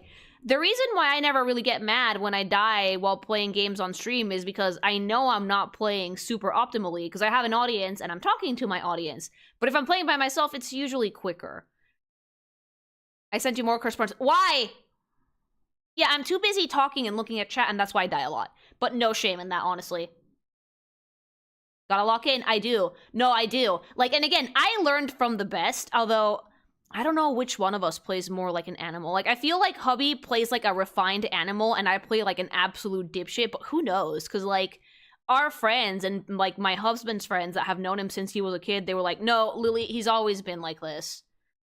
Because I was like, oh yeah, no, like, he taught me a lot about video games, and I've gotten much better at video games because of him. And his friends deadass went, oh no. I was like, what do you mean? He's like, have you seen him play? I was like, yeah, I have. What about it? And he's like, that's not how normal people play video games, Lily.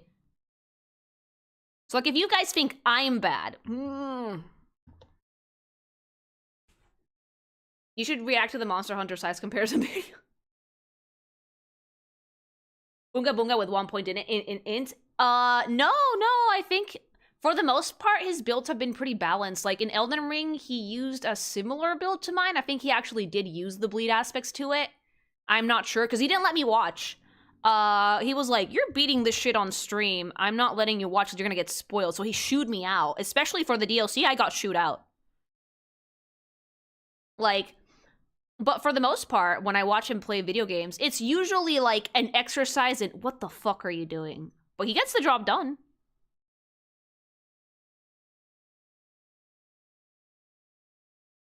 Ah, yes, the streamer's curse. It's not really a curse. I swear to God, your skill level decently decreases if you have an audience. And, like, if you don't believe me, try turning on a stream for a little bit. Even if you have, like, only two of your friends in there at first, you will get nervous. You do get nervous.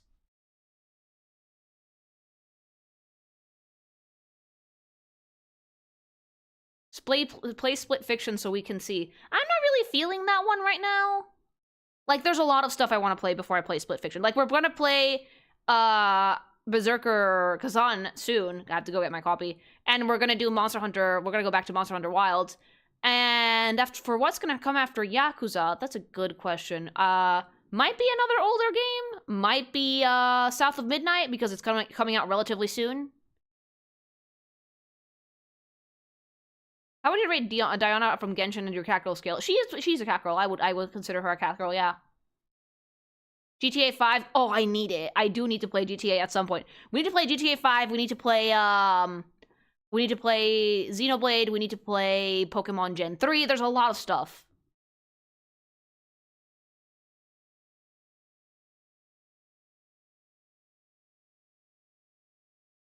That first Berserker gives me hope that some other Korean studios will make a new game. Oh yeah, fun fact, the first Berserker goes on. That one is actually made by a studio that used to make mobile games.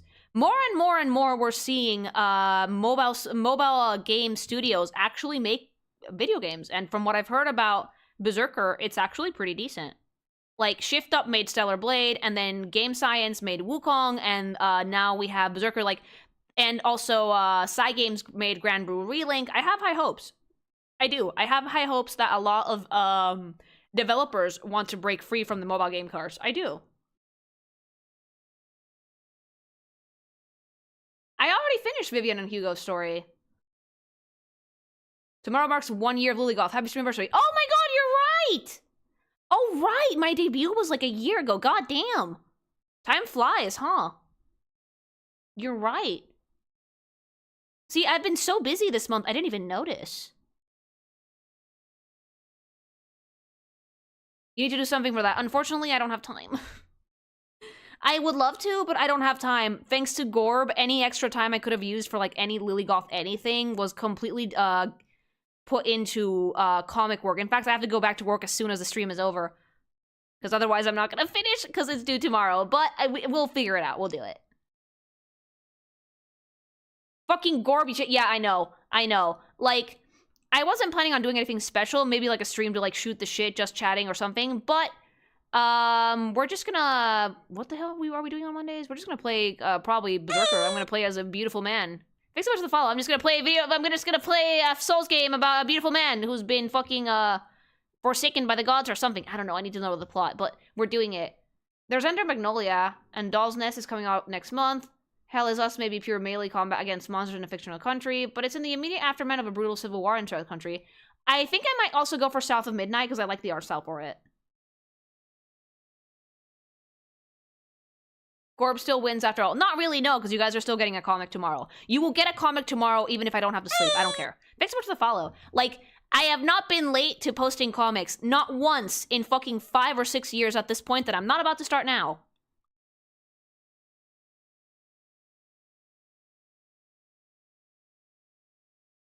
But it might be fun. Anime vampires with big tits. So I was like, I'm trying to get hubby to watch JoJo with me.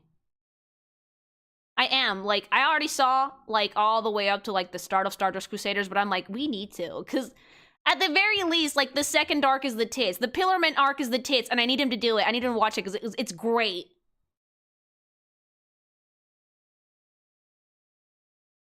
I know you don't like Varessa, but would you give Look at her trailers a glimpse? No.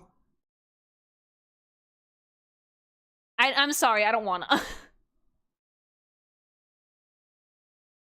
But yeah, like, I don't know how to feel about the later JoJo parts because I haven't read the manga or watched the anime, but at the very least I can tell him with confidence that right up to, like, Stardust Crusaders, it's fucking peak. So you'll watch Breaking Bad if he watches JoJo. I think he would jump at that chance, yeah.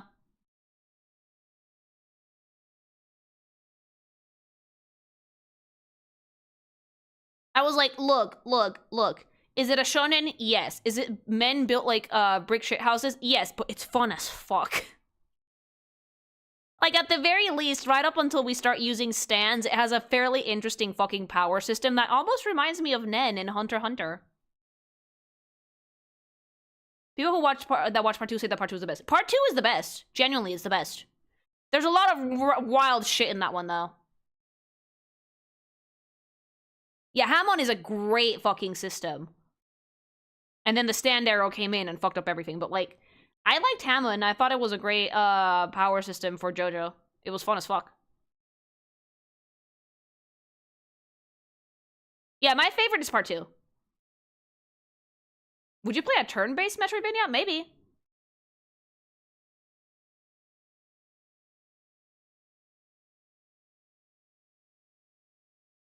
We patiently wait your Hollow Knight loots. Like, I'm not making any promises, but clearly I'm gonna have to be the one that does this shit, aren't I? I am joking, obviously. Like, feel free to draw whatever, like, porn you want, but, like, make them bugs at least. I do want to check out the Atelier games at some point, yeah. Lily, don't underestimate how creative they get with stands. I know! The stand user could be anyone. Have you played any of the Metroids? Prime? The Prime remake I played. I'm excited for Prime 4. I know I have to play the other two, but, like, I still wanna...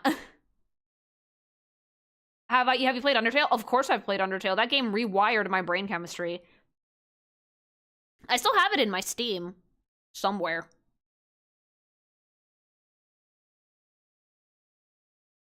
DMC I've never played. No. But I should someday.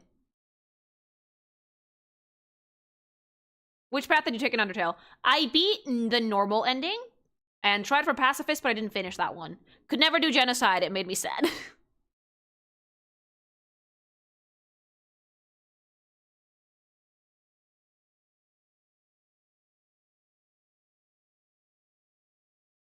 You should play the mainline Metroids one day. Maybe someday, yeah. I'm not opposed to it.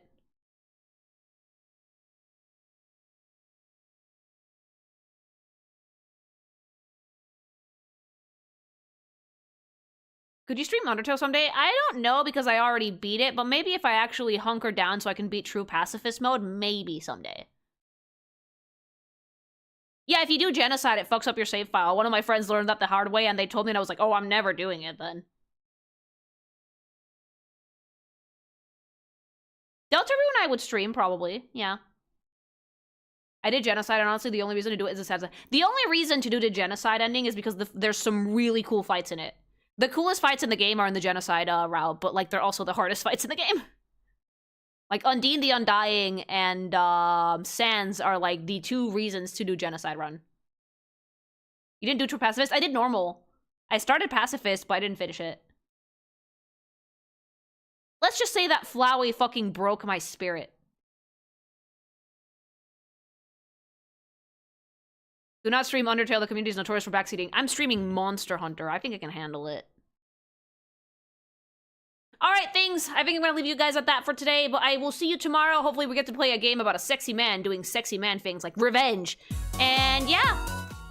Stay hydrated. Go sleep and do something. I'm gonna go back to work. I love you things. Bye!